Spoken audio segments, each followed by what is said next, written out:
Bismillah. Assalamualaikum warahmatullahi wabarakatuh. Innal hamdalillah nahmaduhu wa nasta'inuhu wa nastaghfiruhu wa natubu ilaih wa na'udzu billahi min syururi anfusina wa min sayyiati a'malina. May yahdihillah fahuwal muhtad wa may yudlil falan tajida lahu waliyyan mursyida. Asyhadu an la ilaha illallah wahdahu la syarika lah wa asyhadu anna Muhammadan abduhu wa rasuluh la nabiyya ba'dahu amma ba'du. فإن أصدق الكلام كلام الله وخير الهدي هدي محمد صلى الله عليه وسلم وشر الأمور محدثاتها وكل محدثة بدعة وكل بدعة ضلالة وكل ضلالة في النار أما بعد. Ikhwatal kiram, ya, para aba, para ummahat, para ikhwan dan para akhwat rahimani wa rahimakumullah. Alhamdulillah, di hari ini, yaitu di hari Ahad tanggal 28 Juni ya 2020, dan ini bertepatan dengan tanggal 7 di bulan Dzulqa'dah 1441 Hijriah. Ya, kita diizinkan Allah Subhanahu wa taala untuk bisa bersuah ya, untuk bisa berjumpa ya di kajian keluarga ya. Kalau saya baca di flyernya, ini adalah kajian keluarga, dan tema yang akan kita bahas adalah pendidikan agama anak dalam keluarga ya. Baik ya, maka kita bersyukur kepada Allah Subhanahu wa taala ya, yang mana setelah beberapa bulan ya, Allah Subhanahu wa taala menguji kita, dan sampai saat ini masih berlangsung, yaitu dengan wabah corona atau penyakit COVID-19 ini. Namun tentunya di balik setiap ujian Allah Subhanahu wa taala itu pasti mengandung kebaikan-kebaikan. Ya, mengandung sejumlah kebaikan-kebaikan. Nah, di antara kebaikan-kebaikan tersebut adalah kita diperintahkan untuk banyak berdiam diri di rumah. Ya, kita melakukan physical and social distancing. Lalu kemudian ya, hal ini tentunya menyebabkan apa? Hal ini menyebabkan kita semua ya dapat lebih banyak berinteraksi dan berkumpul dengan keluarga kita, yang tadinya kita mungkin banyak kesibukan, harus kerja ngantor. Nah, sekarang alhamdulillah akhirnya kita bisa lebih banyak ya bersama-sama atau membersamai anak-anak kita. Maka juga demikian anak kita yang tadinya dia sekolah, kemudian dia juga banyak aktivitas di luar. Nah, sekarang ya sekolah-sekolah juga masih menerapkan school from home ya, sehingga mereka banyak menghabiskan waktu juga di rumah ya.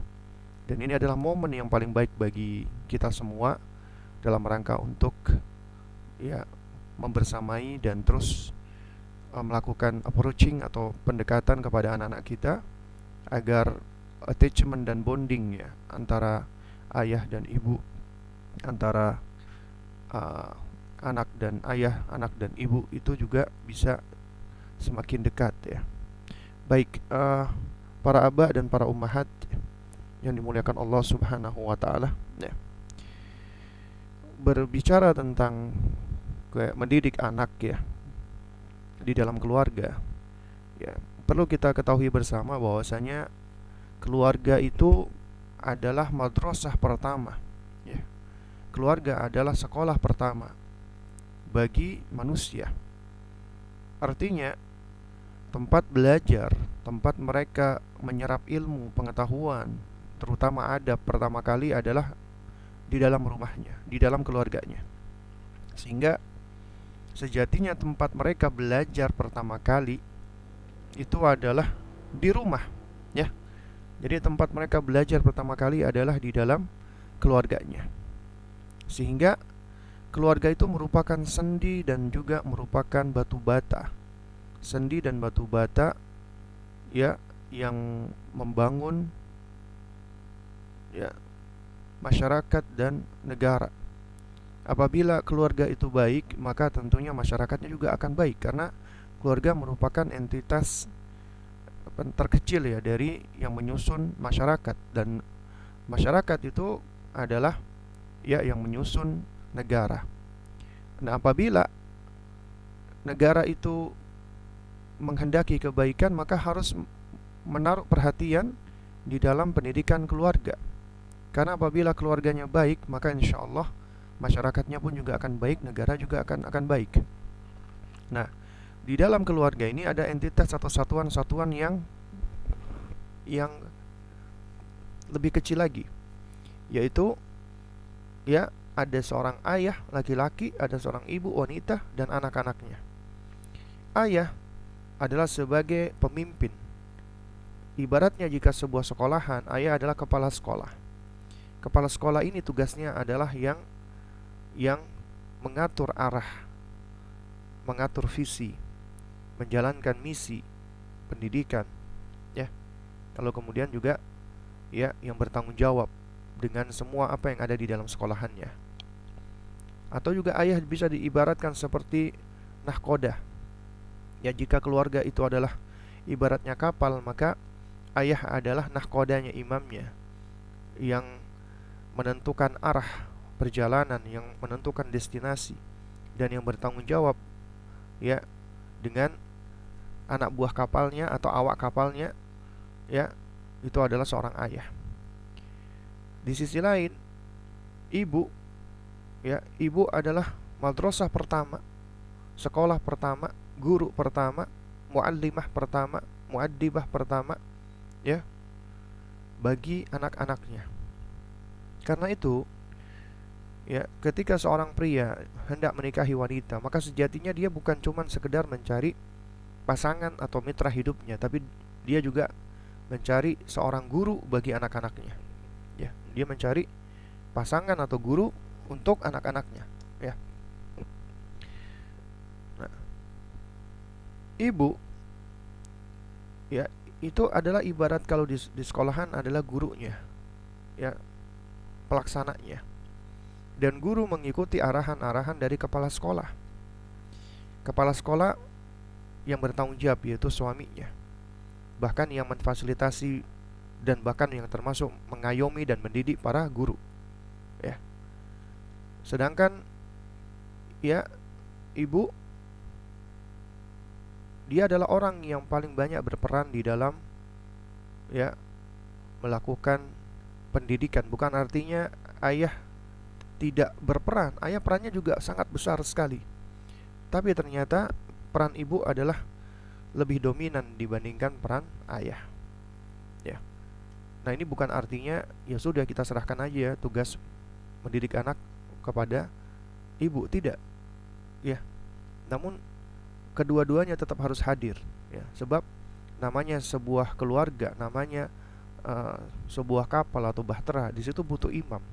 Sekolah di situ butuh kepala sekolah, butuh penanggung jawab. Jadi tidak bisa diserahkan hanya kepada ya gurunya atau kepada ya awak kapalnya. Jadi harus bersama-sama. Sebab keluarga itu adalah entitas yang membentuk ya bangunan tadi, bangunan keluarga. Nah, oleh karena itulah para abah dan para ummahat yang dimuliakan Allah Subhanahu wa taala, ya.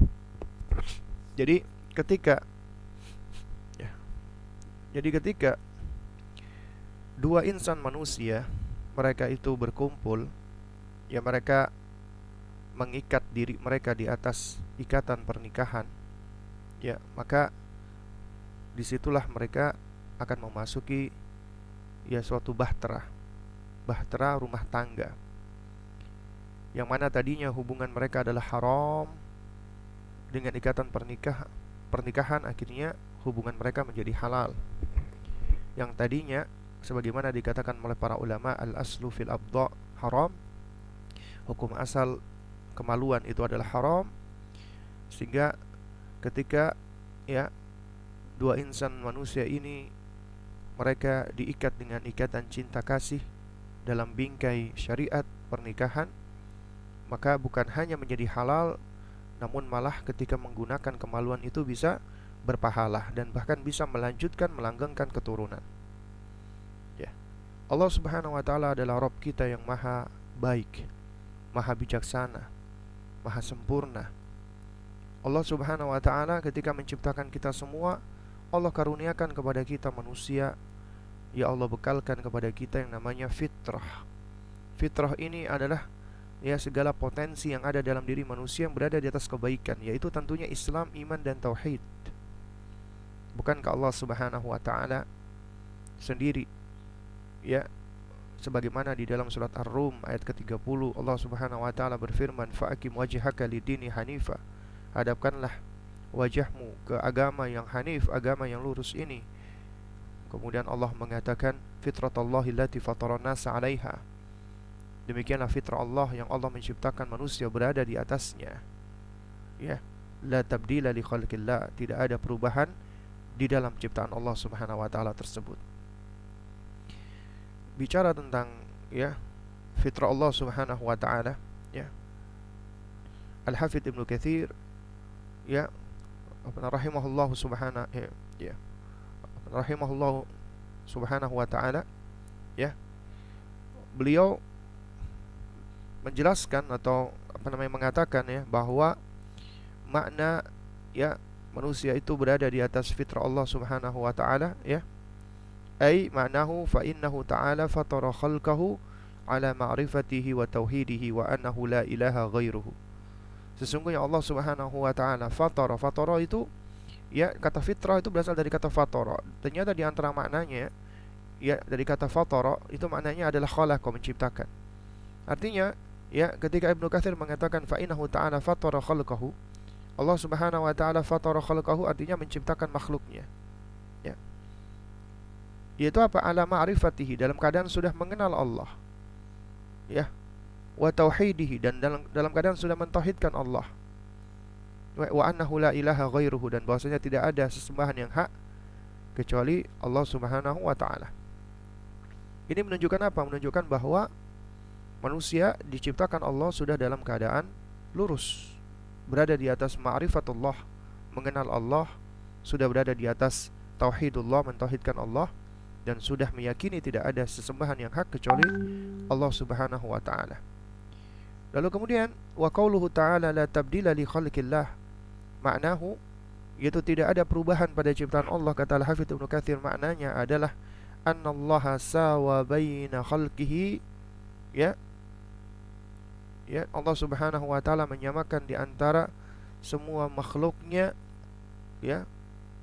kullihim, semuanya, fil fitra alal jibilla al mustaqimah, yaitu Allah menyamakan semua makhluknya, Allah ciptakan berada di atas fitrah, yaitu di atas al jibilla al mustaqimah, di atas tabiat atau pembawaan yang lurus.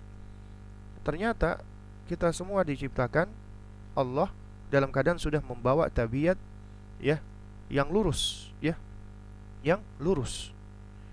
Nah, akan tetapi fitrah ini itu rusak adalah disebabkan oleh siapa? Oleh kita, oleh orang tua. Fitrahnya anak kita rusak, itu tidak lain dan tidak bukan adalah disebabkan karena siapa? Karena kedua orang tua. Sebagaimana dalam hadis Nabi SAW bersabda, muttafaqun alaihi, kullu mauludin yuladu ala fitrati fa abawahu yuhawidanihi wa yunassiranihi wa yumajjisanihi. Setiap anak yang dilahirkan itu berada di atas fitrah, berada di atas Islam. Tapi ternyata kedua orang tuanya menyebabkan dia menjadi Yahudi, Nasrani atau Majusi. Al-Imam An-Nawawi rahimahullahu ta'ala di dalam syarah Sahih Muslim ketika menjelaskan tentang makna fitrah, kullu mauludin yuladu alal fitrah, beliau bawakan pendapat sejumlah ulama yang menerangkan tentang makna fitrah. Kemudian akhirnya beliau sampai kepada suatu kesimpulan. Menurut beliau, wal asah anna ma'nahu anna kulla mauludin yuladu mutahayyi'an lil Islam. Pendapat yang paling sahih adalah makna hadis ini bahwa semua bayi yang lahir itu sudah berada di atas kecenderungan terhadap Islam. Sudah berada di atas kecenderungan terhadap Islam. Nah, karena itulah para aba dan para ummahat yang dimuliakan Allah Subhanahu wa ta'ala, ini adalah bekal pertama yang Allah karuniakan kepada manusia, kepada kita, kepada anak-anak kita. Wajib kita pahami, Wajib kita ketahui, mereka berada di atas Islam, mereka sudah berada di atas tauhid, dan tugas kita adalah menjaga, memeliharanya, jangan sampai rusak tauhid tersebut. Jangan sampai tauhid tersebut ya itu terganggu atau tertutupi karena lingkungan sekitarnya, terutama karena pengaruh orang tuanya. Ya. Syekhul Islam Ibnu Taimiyah ya rahimahullahu taala ya di dalam majmu' fatawanya beliau pernah berkata ya, inna tifla khuliqa saliman minal kufri alal mitsaqi alladhi akhadahu Allah taala ala dzurriyyati Adam hina akhrajakum min salbihi. Sesungguhnya anak-anak itu, kata Ibnu Taimiyah, khuliqa saliman, sudah diciptakan Allah dalam keadaan salim, dalam keadaan selamat, minal kufri, dari kekufuran. Ini perhatikan, anak-anak itu diciptakan oleh Allah, tidak ada yang kufur, selamat dari kekufuran. Artinya ketika dilahirkan itu dalam keadaan bersih, suci, ya, tidak berada di atas keburukan ataupun kekufuran, bahkan berada di atas iman, di atas tauhid. Ya, anak itu diciptakan selamat dari kekufuran, ya, alal mitsaqil ladzi, ya, sesuai dengan perjanjian yang Allah Subhanahu wa taala sudah ambil kepada anak keturunan Adam ketika Allah keluarkan ya, maksud saya, dari sulbi mereka.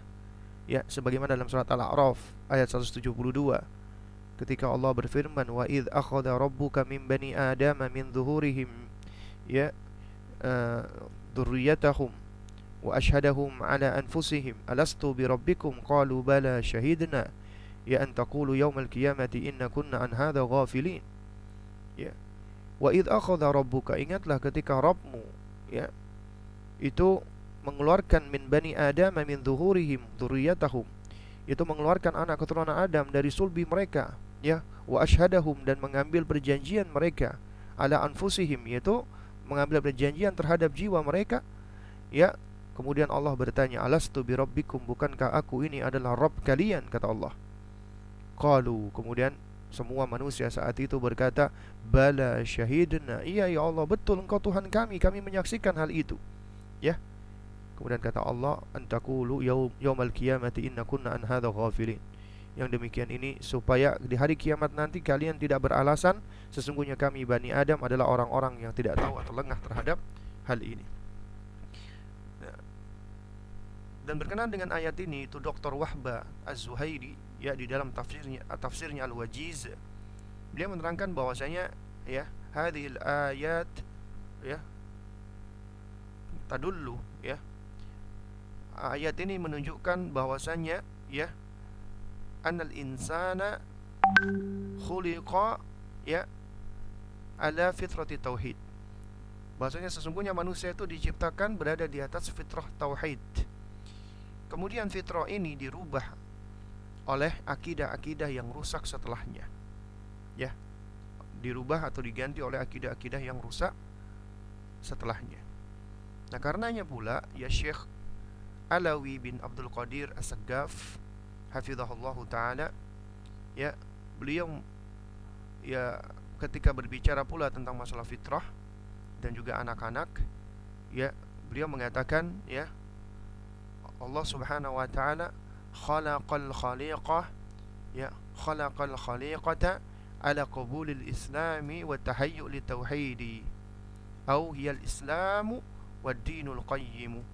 Allah menciptakan watak atau tabiat manusia itu sudah dalam keadaan cenderung menerima Islam dan condong kepada tauhid.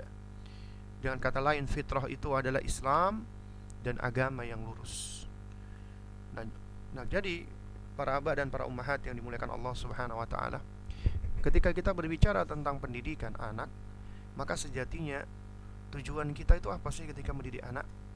Ya, tujuan kita adalah tidak lain dan tidak bukan adalah dalam rangka untuk mempersiapkan anak-anak kita menjadi hamba Allah Subhanahu wa taala yang semestinya.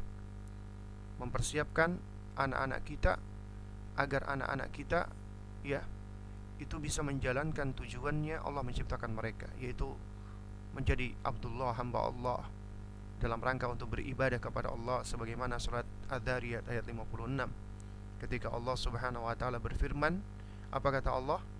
Ya, wa ma khalaqtul jinna wal insa illa liya'budun, dan tidaklah aku ciptakan jin dan manusia kecuali untuk beribadah kepadaku, kepada Allah Subhanahu wa taala.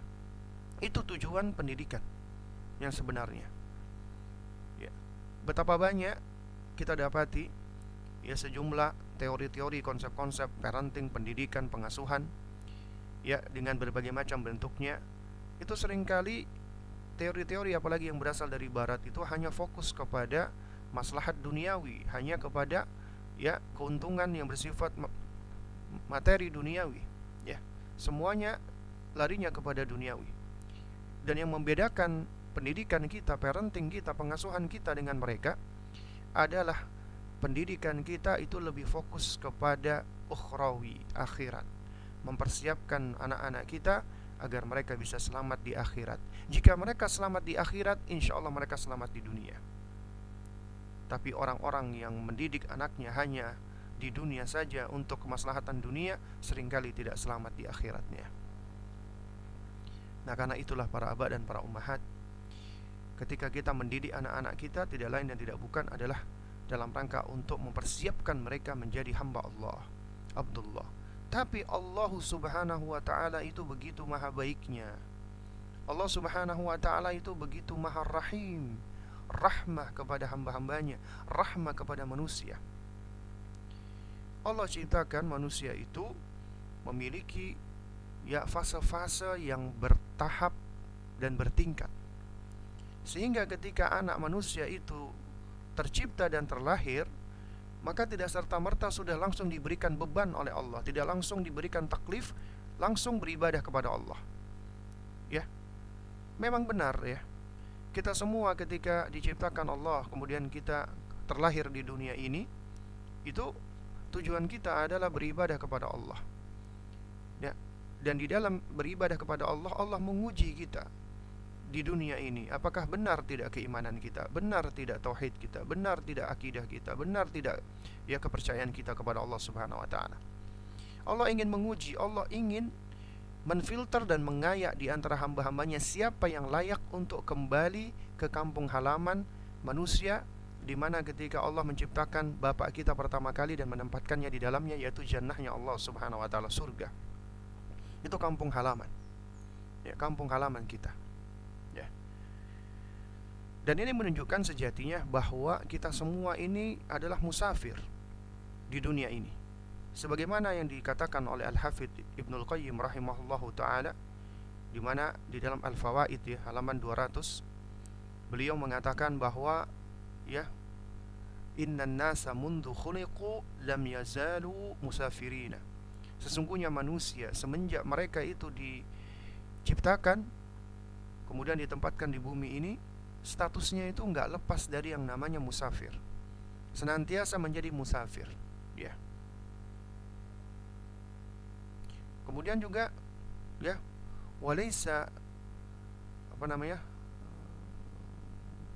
hattu min rihalihim ya illa ilal jannah au ilan nar. Dan tujuan akhir perjalanannya itu tidak lain cuman ada dua, ke surga kah atau ke neraka. Itu cuma dua tujuan akhirnya, destinasinya. Jadi semua manusia ini di muka bumi ini musafir, ya. Tapi nanti mereka tujuannya cuma ada dua, ya, tujuan akhir destinasi dari perjalanannya, yaitu imma ke surga atau imma ke neraka, ya. Dan beliau mengatakan wal akilu, dan orang-orang yang berakal, ya, ya'lamu, orang-orang yang berakal itu tahu, mengetahui, ya, bahwasanya apa? Bahwasanya ya di dalam perjalanannya dia pasti akan mendapati al-masyaqqah, kesulitan-kesulitan, bahkan dikatakan oleh beliau adalah rukubul akhtar, dan bahkan sampai mengendarai mara bahaya. Artinya ketika kita melakukan perjalanan, kita masih mendapatkan kesulitan-kesulitan. Ya, suatu hal yang memberatkan kita, yang menyulitkan kita, membuat kita susah. Bahkan berbagai macam mara bahaya harus kita kendarai, harus kita hadapi, ya. Dan orang-orang yang berakal, yang pintar, yang cerdas pula tahu bahwasanya yang namanya ar-raha, apa namanya, yang namanya istirahat yang tenang, kemudian ladzata, ya, kenikmatan, kenyamanan, ya, itu tidaklah diperoleh kecuali ba'da intihai safar, kecuali setelah perjalanan itu selesai.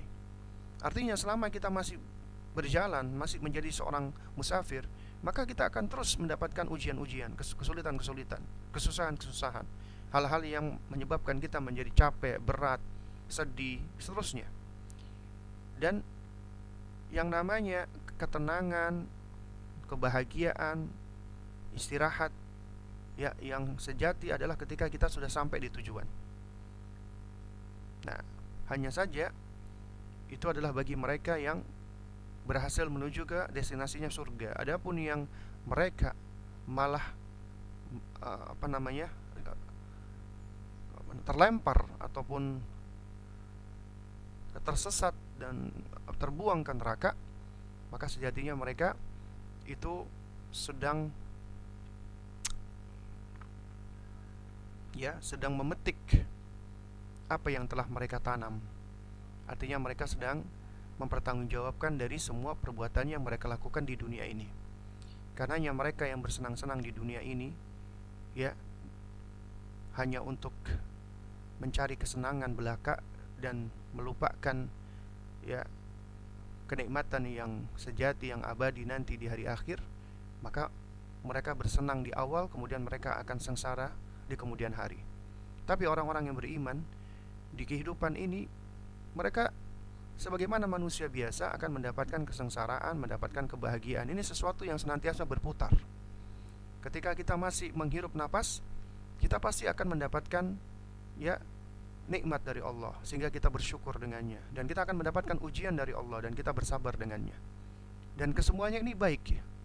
Kata Nabi, semuanya ini baik, ya. Karena Nabi itu, beliau takjub dengan urusan seorang mukmin, ya. Kenapa? Karena apabila seorang mukmin itu dia mendapatkan kebaikan, maka fasyakara, dia bersyukur kepada Allah, ya. Wa huwa khairul lahu, dan itu adalah baik baginya. Dan wa idza asabathu, ya, dan apabila dia ditimpa dengan dharra, dengan segala bentuk kesulitan, kemudian dia fasabara, dia bersabar. Wa huwa khairul lahu, dan itu juga baik baginya, ya. Jadi mukmin tidak lepas dari syukur sabar, syukur sabar. Kenapa? Kehidupannya dia di dunia ini nggak lepas dari yang namanya, ya, kebaikan, keburukan, ujian, karunia. Itu saja. Tapi nanti ketika dia selalu bersyukur dan bersabar, ya, maka dia akan mendapatkan rahmat, ridha, dan cinta dari Allah. Allah tempatkan dia dekat dengan Allah, yaitu di surganya Allah Subhanahu wa ta'ala. Nah, dan ketika sudah di surga, maka sudah tidak ada lagi yang namanya kelelahan, kepenatan, kesedihan, kesengsaraan. Yang ada semuanya adalah kebahagiaan yang abadi. Dan kita, wahai para orang tua, ya, itu harus sudah mencamkan hal ini, bahwasanya ketika kita hidup di dunia ini, kita ini musafir.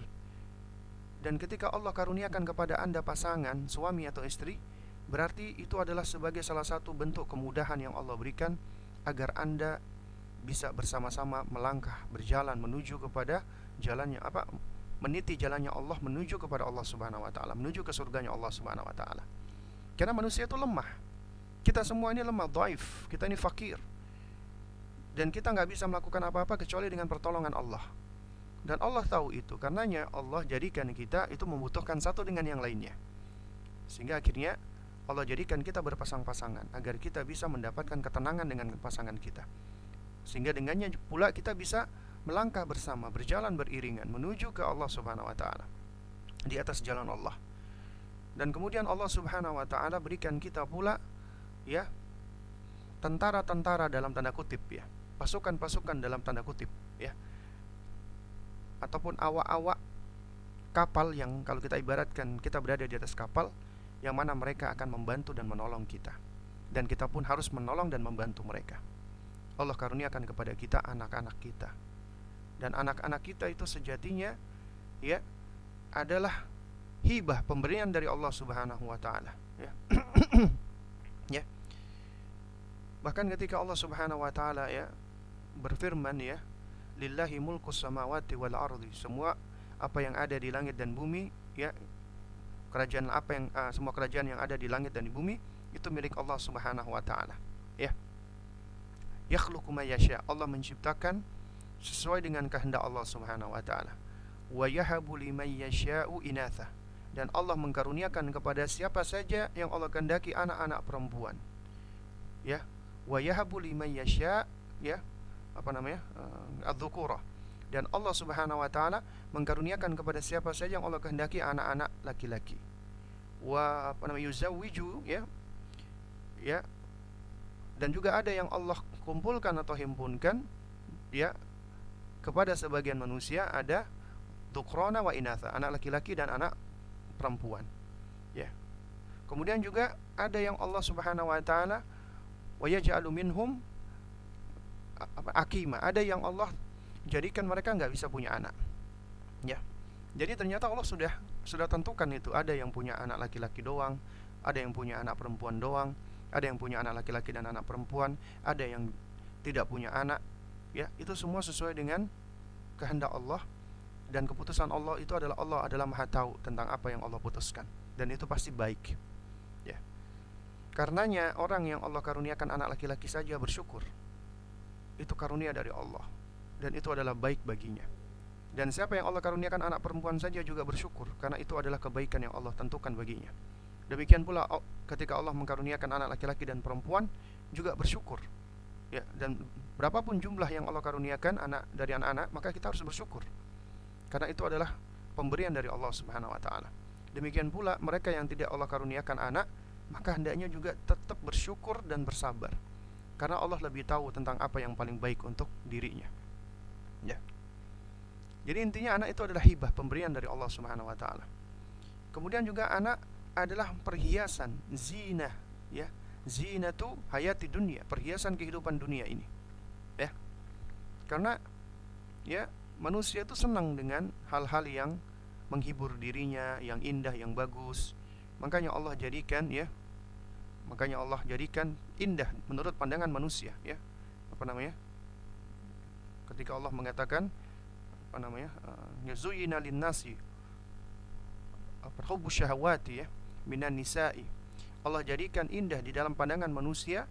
Manusia itu senang dengan ya hal-hal yang ya apa namanya? Hal-hal yang menyenangkan dirinya. Ya, seperti wanita-wanita, harta-harta, anak-anak, ya.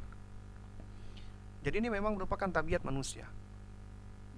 Jadi kita senang ya dengan siapa?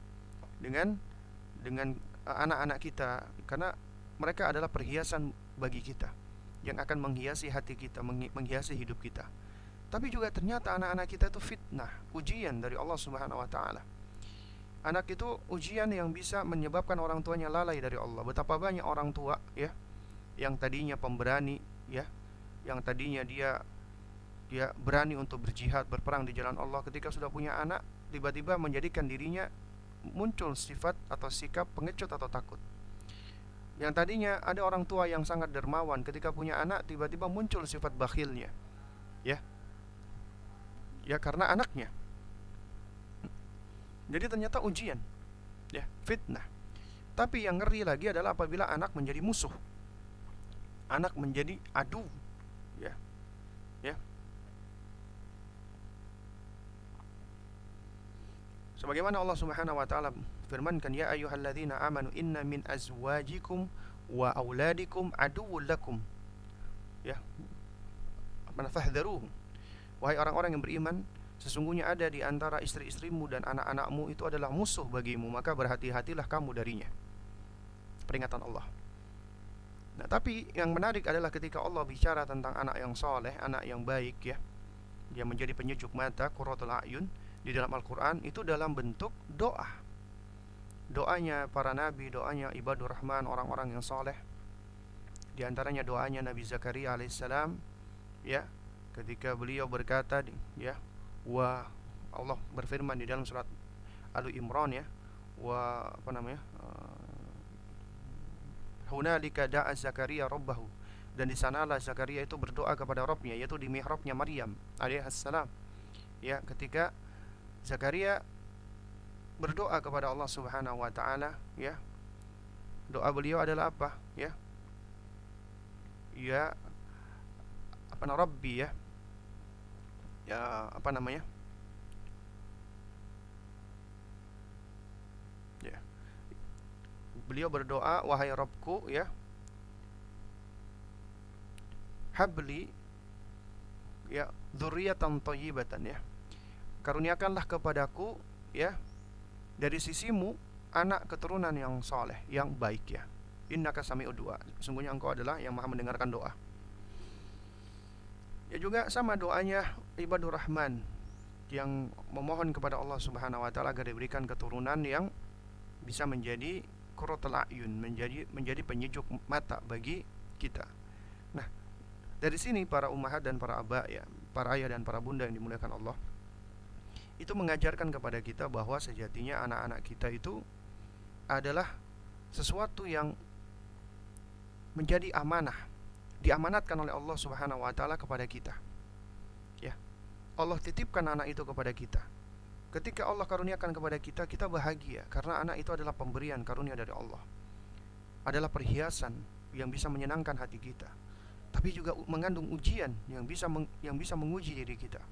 Bahkan kalau kita lalai, kita abaikan, bisa menjadi musuh bagi kita. Tapi apabila kita memperhatikan, menyayangi, mendidik, ya, mengajari, maka dia bisa menjadi keturunan yang soleh dan menjadi penyejuk mata buat kita.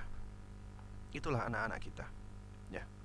Nah, karenanya makanya, ya, kewajiban kita sebagai orang tua adalah kita melaksanakan amanat yang Allah berikan kepada kita, ya. Dan seorang mukmin adalah orang yang tidak berkhianat, apalagi yang memberikan amanat adalah Rabbnya, Tuhannya, Allah Subhanahu wa taala. Ya, dia wajib untuk menjalankan amanat. Di antaranya adalah amanat mendidik, mengasuh, menjaga, memelihara anak-anaknya.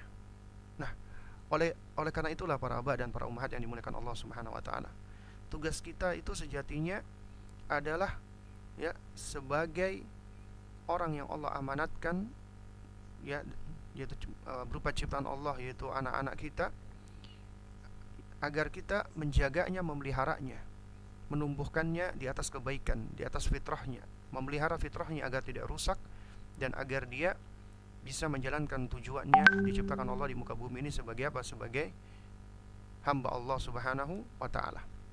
Ya, sebagai hamba Allah Azza wa Jalla. Ya. Baik. Para abah dan para ummahat yang dimuliakan Allah Subhanahu wa taala. Jadi intinya, ya, esensi daripada pendidikan kita kepada anak-anak kita adalah kita mengajari mereka, ya, mendidik mereka agar mereka ready atau siap menjadi hamba Allah. Dan Allah begitu baiknya, ketika Allah berikan anak itu kepada kita, Allah ciptakan mereka bertahap, berkembang. Tidak langsung serta-merta Allah berikan tanggung jawab dan beban atau taklif kepada mereka, tidak. Tapi Allah titipkan kepada kita agar kita yang mempersiapkan mereka. Jika kita, ya, siapkan mereka, dan ini adalah amanat dari Allah, maka Allah akan balas dengan balasan kebaikan di dunia dan di akhirat. Tapi apabila kita lalai, kita abai, berarti kita berkhianat. Maka Allah akan meminta pertanggungjawabannya bagi kita. Karena kullukum ra'in wa kullukum mas'ulun an ra'iyati. Setiap kalian itu adalah pemimpin dan setiap kalian akan dimintai tanggung jawab atas apa yang dipimpinnya. Ya. Warrajulu ra'in ala ahli baitihi wa huwa mas'ulun anhum. Ya. Dan seorang laki-laki itu adalah pemimpin bagi rumahnya, apa yang ada di dalam rumahnya, istrinya, anak-anaknya, dan mereka akan diminta pertanggungjawaban tentangnya. Ya, wal mar'atu ra'iyah fi baiti ba'liha. Ya. Wa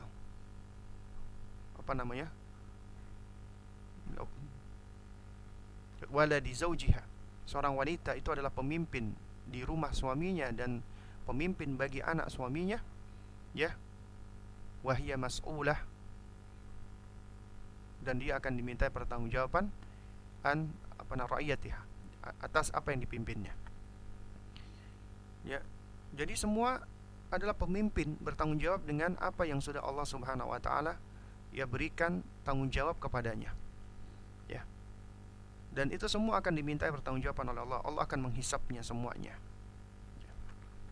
Nah, oleh karena itu makanya para abah dan para ummahat yang dimuliakan Allah Subhanahu wa taala, ya, ketika kita mendidik anak-anak kita, ya, maka nggak mungkin bisa kita mendidik mereka di atas kebaikan kecuali kita harus memiliki ilmu. Makanya kewajiban kita yang pertama adalah kita harus berilmu, belajar, menuntut ilmu, ya. Terutama ilmu yang paling penting yang harus kita ketahui adalah ilmu tauhid, ilmu akidah, agar kita tahu, ya, akidah yang benar, dan dengannya kita bisa mengajarkan kepada keluarga kita. Kalau kita nggak tahu, apa yang akan kita ajarkan?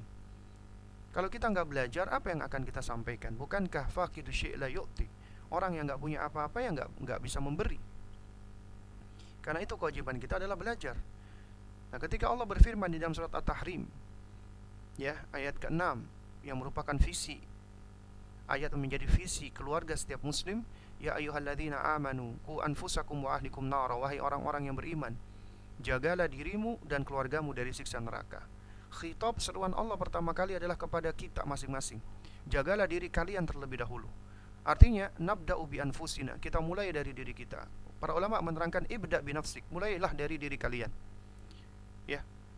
Gitu, dengan cara apa? Kita menunaikan hak-haknya Allah, dan itu membutuhkan ilmu. Ilmu yang paling penting adalah ilmu tauhid, ilmu akidah, ya.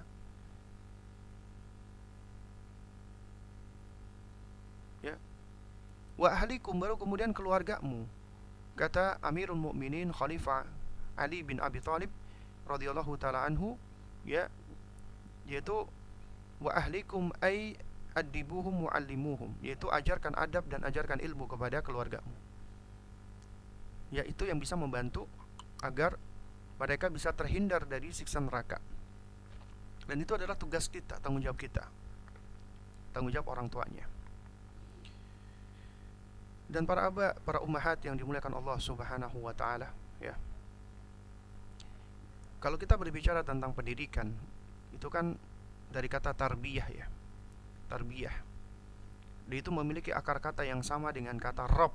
Rabb kita Allah Subhanahu wa taala, pencipta kita, ya, penguasa dan pemilik segalanya dan pengatur semuanya. Itu Allah, Rabb kita. Itu akar katanya sama dengan Rabb, ya. Nah, itu kata para ulama ahli bahasa seperti Al-Imam Ar-Raghib, ya. Kata Rabb itu, kata tarbiyah itu memiliki akar kata yang sama dengan kata Rabb. Maknanya adalah tablighu syai' ila kamalihi syai'an fa syai'an wa halan fa halan. Yaitu maknanya adalah menyampaikan sesuatu itu atau menghantarkan sesuatu itu menuju ke kesempurnaannya dengan cara sedikit demi sedikit atau bertahap. Ada tahapan-tahapannya. Itu yang namanya tarbiyah, pendidikan. Makanya kalau kita perhatikan makna tarbiyah, itu bisa dari kata roba yarbu, ya, artinya adalah nama, menumbuhkan, ya. Nama yanmu artinya menumbuhkan, ya. Atau juga bisa dari kata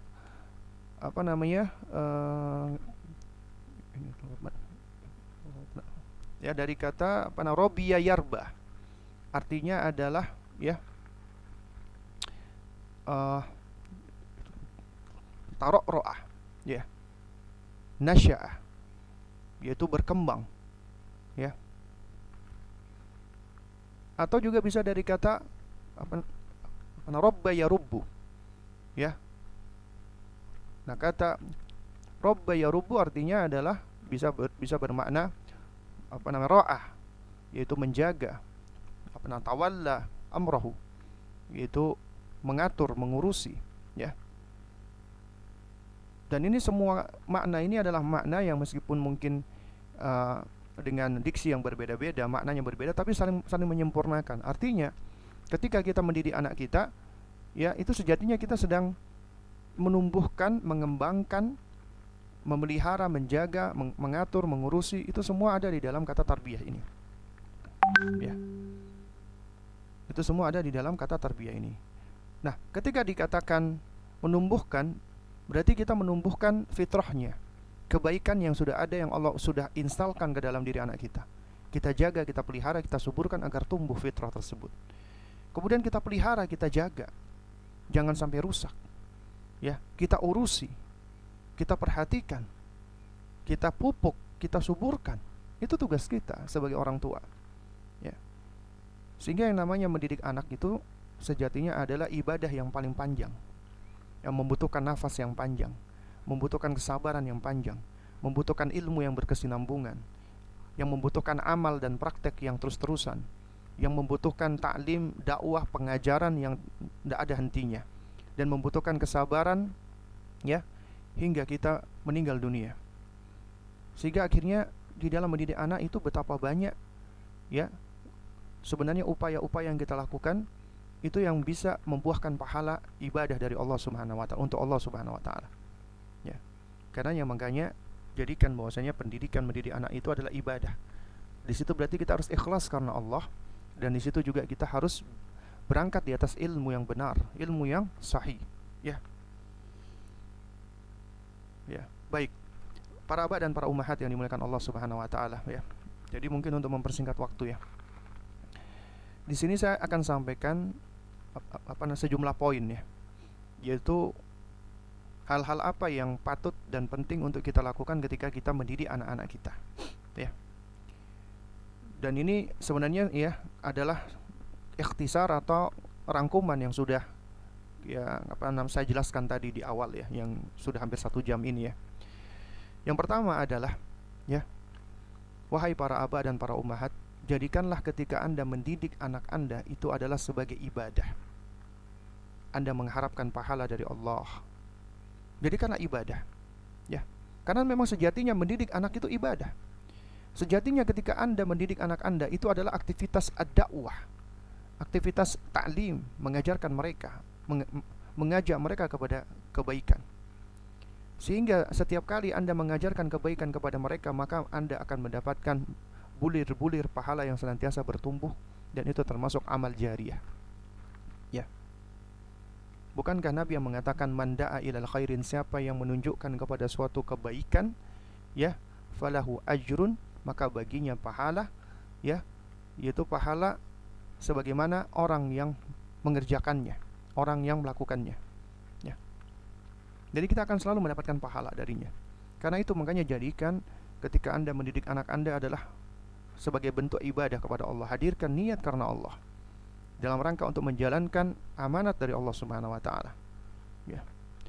Kemudian yang kedua, ya, yang namanya pendidikan itu harus dengan ilmu dan amal, harus dengan konsep dan praktek. Nggak bisa cuman belajar doang, konsep doang, nggak dipraktekkan, atau praktek tanpa ada teorinya, tanpa ada ilmunya, nggak mungkin.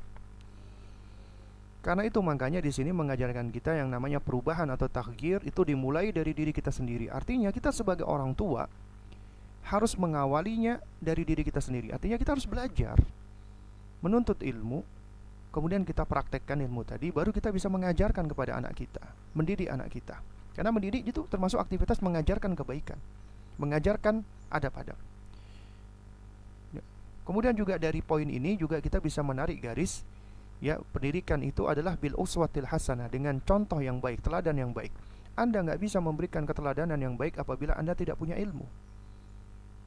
Dan Anda nggak bisa memberikan keteladanan yang baik apabila Anda tidak mengamalkan ilmu Anda. Ternyata pengamalan kita dengan ilmu yang kita miliki itu akan membentuk perilaku kita, amalan kita yang bisa dicontoh dan ditiru, sehingga kita bisa menjadi uswah, bisa menjadi teladan untuk anak-anak kita, ya. Sedangkan keberhasilan pendidikan biasanya itu ditentukan dengan apakah kita bisa menjadi teladan atau tidak buat anak-anak kita, ya. Nah, lalu kemudian para abah dan para ummahat yang dimuliakan Allah Subhanahu wa taala ya. Yang pertama kali hendaknya kita ajarkan adalah tauhid ya. Tauhid, akidah dulu.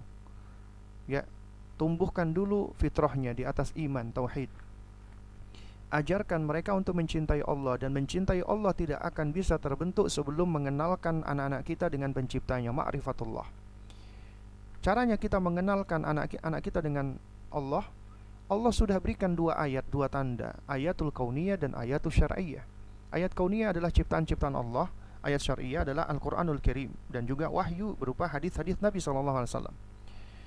Nah, ini tentunya kita sampaikan, kita ajarkan sesuai dengan tingkat perkembangan akal mereka. Dan ini bisa.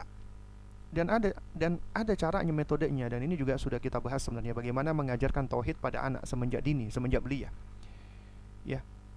Di antaranya adalah kita mengajak mereka bermain, mengeksplor lingkungan dan alam sekitar.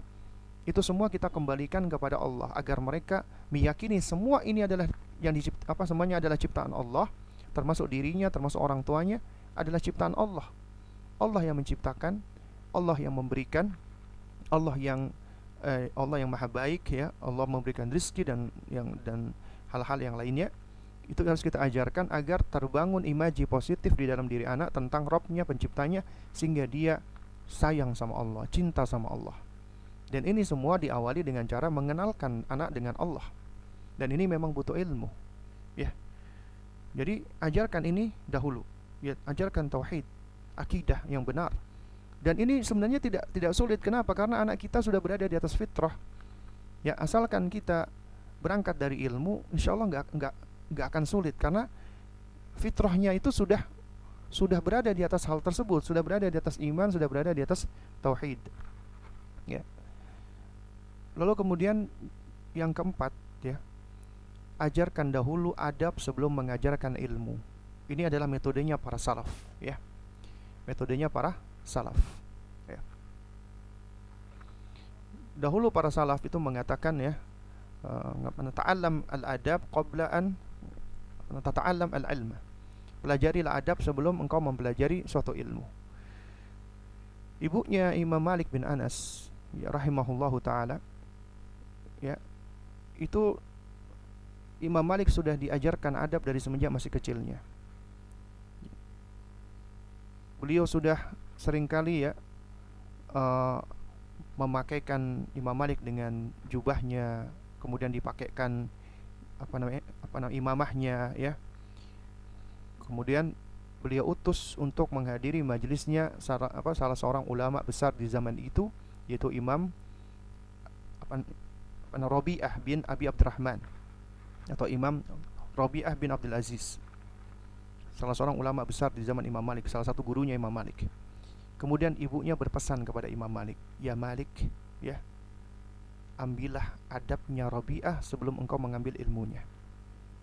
Dan Imam Malik kecil, anak-anak kecil itu ketika di majelis ilmu, apalagi majelisnya ulama ahli hadis ya, yang menyampaikan ya, qala fulan, akhbarana fulan, amba'ana fulan ya, na fulan, dan seterusnya ya. Itu masih belum ngerti.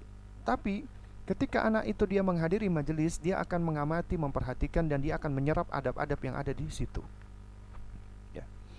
Makanya nggak heran apabila ya salah seorang ulama salaf yang bernama Yusuf bin Al-Husain ya, beliau mengatakan, bil adabi tafhamul ilma, dengan adab engkau akan memahami ilmu. Atau di dalam redaksi yang lain dikatakan, bil adabi yufhamul ilmu, dengan adab ilmu akan bisa difahami. Anda akan sulit memahami ilmu ketika kita nggak diawali dengan adab ya. Makanya coba kita perhatikan para ulama-ulama salaf terdahulu. Abdullah ibnu Mubarak rahimahullah contohnya ya, ketika beliau menjelaskan bagaimana cara beliau belajar, beliau mengatakan, ta'allamna al-adaba 30 'amah wa ta'allamna al-ilma 20 sanah. Kami mempelajari adab selama 30 tahun. Baru kemudian kami belajar ilmu selama 20 tahun ya. Ya. Demikian pula Imam Muhammad ibn Sirin rahimahullah ya, ketika beliau menceritakan tentang para ulama-ulama salaf ya, pendahulu beliau, kanu yata'allamuna al-huda kama yata'allamuna al-ilma. Mereka para salaf, para sahabat dahulu mempelajari huda petunjuk yaitu berupa adab sebagaimana mereka menguasai suatu ilmu, ya. Juga demikian Makhlad Ibnul Husain ketika berkata kepada Abdullah Ibnu Al-Mubarak rahimahullahu taala, beliau mengatakan, nahnu ila katsirin minal adabi ahwaju minna ila katsirin min haditsin. Kami itu lebih butuh di dalam mempelajari adab daripada kami banyak menguasai hadis, ya. Ini di zaman beliau, di zaman mereka. Nah, bagaimana dengan di zaman kita ini, ya? Nah, karenanya jangan heran ya, seperti misalnya yang dinukilkan oleh Al-Imam Az-Zahabi di dalam Siyar A'lamin Nubala, bahwasanya salah satu ulama salafi Abdullah bin Wahab rahimahullah, beliau pernah mengatakan, ma naqalna min adabi maliki aktsar mimma ta'allamna min ilmihi. Apa yang kami nukilkan dari Imam Malik berupa adab itu lebih banyak daripada apa yang kami nukilkan dari ilmunya beliau, ya, dari ilmunya beliau. Dan ternyata ini yang banyak hilang loh dari kita, tapi ternyata diadopsi oleh sejumlah orang-orang kafir. Misalnya contohnya orang tua anak-anak Jepang, ya, ketika mereka mendidik anak-anaknya, itu ketika diteliti oleh para ahli pendidikan yang berkenaan dengan anak-anak Jepang, itu ternyata di antara kunci keberhasilan mereka adalah diajarkan manners before knowledge, ya. Manners before knowledge, pengetahuan sebelum ilmu, ya. Adab sebelum ilmu, ya. Ini sangat penting sekali. Jadi ajarkan dulu adab sebelum mengajarkan ilmu. Dan adab yang paling tinggi adalah adab kepada Allah. Makanya ketika kita mengajarkan, contohnya sebelum anak melakukan sesuatu hal, ajarkan mereka untuk mengucapkan basmalah. Ayo nak, ucapkan basmalah. Mau makan basmalah, mau minum basmalah, mau jalan basmalah, mau main basmalah, mau melakukan semua perbuatan yang baik dan mubah, awali dengan basmalah. Karena ini termasuk mengajarkan adab kepada Allah. Kenapa? Karena ketika seseorang mengucapkan basmalah, bismillah, itu artinya dia, ya, sudah melakukan adab yang paling tinggi kepada Allah. Dengan menyebut nama Allah, aku membaca. Dengan menyebut nama Allah, aku menulis. Dengan menyebut nama Allah, aku berjalan. Dengan menyebut nama Allah, aku melakukan ini dan itu. Mendahulukan Allah, adab terhadap Allah, ya.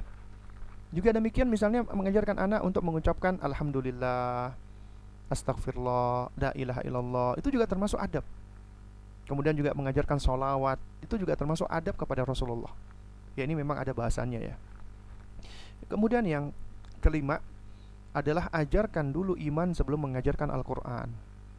Karena kebanyakan kita itu sudah langsung menggegas anak kita, melihat banyak-banyakan kuantitas hafalan. Padahal kita mendidik anak kita, ya, terhadap Al-Quran bukan untuk banyak-banyakan hafalan, tapi seharusnya agar mereka mencintai Al-Quran.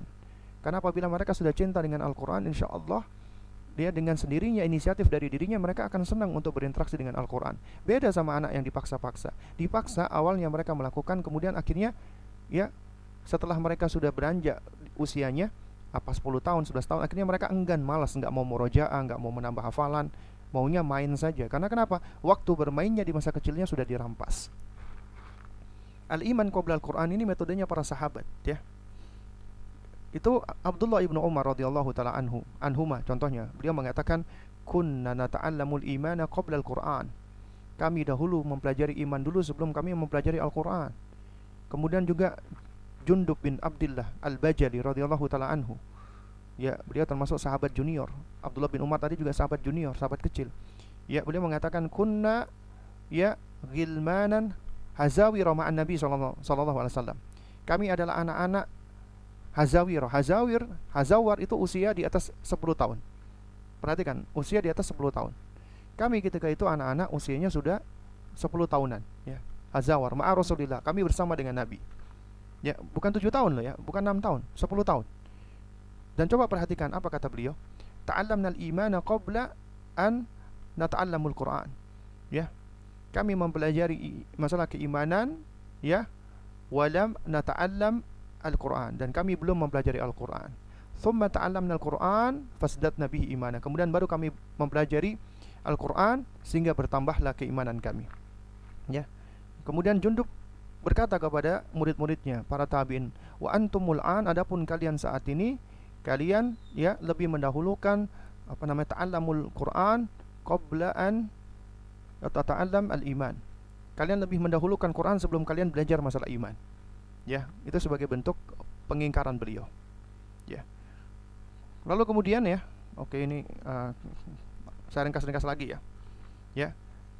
Ketika mengajarkan ini semua termasuk adab ya, ajarkan dengan cara yang baik, dengan cara yang rahmah, kasih sayang, tidak memaksa, lakukan berulang-ulang, ditakwid, dibiasakan, diulang-ulang, ditikror ya, istimror dan terus menerus, dan lakukan dengan cara yang hilm, lakukan dengan cara yang lemah lembut ya.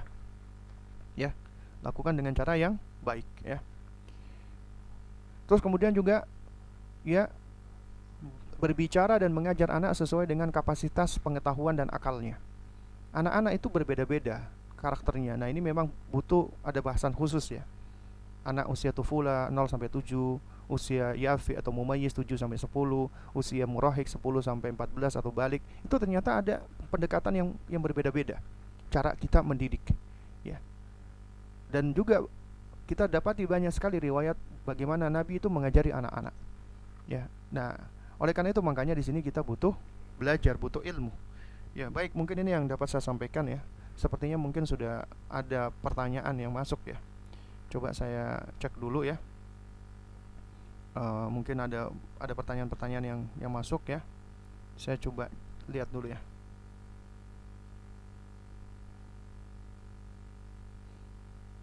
Ya, baik, sepertinya belum ada ya pertanyaan ya. Mungkin kawan-kawan panitia ya, kawan-kawan dari Al-Khonsa itu mungkin bisa tolong diposting atau dijaprikan ke saya apabila ada pertanyaan ya. Nah, ini sudah ada pertanyaan. Bagaimana cara bijak mengatur muamalah anak dengan smartphone dan TV? Apakah mutlak dilarang atau bagaimana Ustadz ya? Syukran dari Yogi Bekasi. Ya, Taib. Jadi kita bicara di sini tentang masalah ya, mendidik anak atau mengajari anak berkenaan dengan masalah gadget. Dan ini adalah pertanyaan yang sebenarnya sudah sangat sering ya ditanyakan ya. Baik. Gadget itu secara asal adalah ya hukumnya mubah. Secara asal. Dan hukumnya kembali kepada tujuan penggunaannya. Apabila digunakan untuk yang haram, haram. Digunakan untuk yang mubah, mubah. Digunakan untuk yang makruh, makruh. Apabila digunakan untuk hal-hal yang bersifat positif, ya dakwah juga akan mendapatkan pahala. Ya. Bahkan bisa jadi mustahab, disenangi. Nah, tapi ternyata tidak semua orang itu bisa menggunakan gadget dengan baik. Ya. Karena di dalamnya itu mengandung bahaya dan mengandung manfaat. Ternyata bahayanya besar sekali. Karenanya anak-anak berkenaan dengan gadget itu patut untuk kita perhatikan dan patut untuk kita monitor. Kita atur ya. Bagaimana anak-anak kita itu berhubungan dengan gadgetnya. Bahkan kalau kita perhatikan ya, asosiasi pediatrik yang ada di US di Amerika itu sudah mengeluarkan rekomendasi bagaimana penggunaan gadget bagi anak-anak. Ya, mereka membuat yang namanya screen time, waktu untuk melihat layar, baik itu TV, tablet, handphone, smartphone dan yang semisalnya. Nah, di antara rekomendasi yang mereka berikan adalah ya, ini juga kaitannya baik ya untuk kesehatan anak ya. Kesehatan matanya, kesehatan pendengarannya, kesehatan akalnya, kognisinya, sensoriknya, motoriknya, semuanya. Karena ini berangkat dari hasil penelitian. Anak usia 0 sampai 2 tahun, usia sibyan atau sobi, maka zero screen time, nggak boleh sama sekali dikenalkan dengan gadget, diajak untuk melihat gadget. Kenapa? Karena indera mereka sedang berkembang, termasuk indera penglihatan. Sedangkan radiasi yang ada pada tablet atau gadget itu bisa membahayakan mata anak kita. Belum lagi exposure ya dari warnanya sama pergerakannya yang cepat ya. Jadi pergerakan atau motion yang cepat ya, itu ketika ditangkap oleh mata anak kita yang masih berkembang itu bisa sangat mempengaruhi sekali ya, dan bisa berpengaruh negatif ya terhadap indera penglihatan, termasuk juga kognisinya anak kita. Ya. Lalu kemudian di usia 2 sampai 7 tahun, screen time itu maksimal 1 jam per hari. Artinya apabila Anda punya anak, Anda hanya boleh untuk memberikan kesempatan dia sehari 1 jam. Maksimal ini, kita bicara maksimal. Ya. Jadi kalau kurang dari itu ya lebih baik lagi. Apalagi kalau diatur hanya untuk weekend saja misalnya. Intinya maksimal sehari 1 jam. 1 jam ini boleh dibagi-bagi. Misalnya pagi 15 menit, sore 15 menit, ya. Jadi intinya maksimal 1 jam. Ya. Kemudian di usia 7 kemudian di usia 7 sampai 14 tahun itu maksimal 2 jam. Maksimal 2 jam. Tidak lebih dari 2 jam. Kemudian usia 14 tahun, ya itu sebenarnya baru mereka sudah boleh dikasih gadget. Nah, sedangkan orang tua di zaman now, anak baru TK udah dikasih gadget. Padahal jangan boleh. Anak jangan diberikan gadget dulu.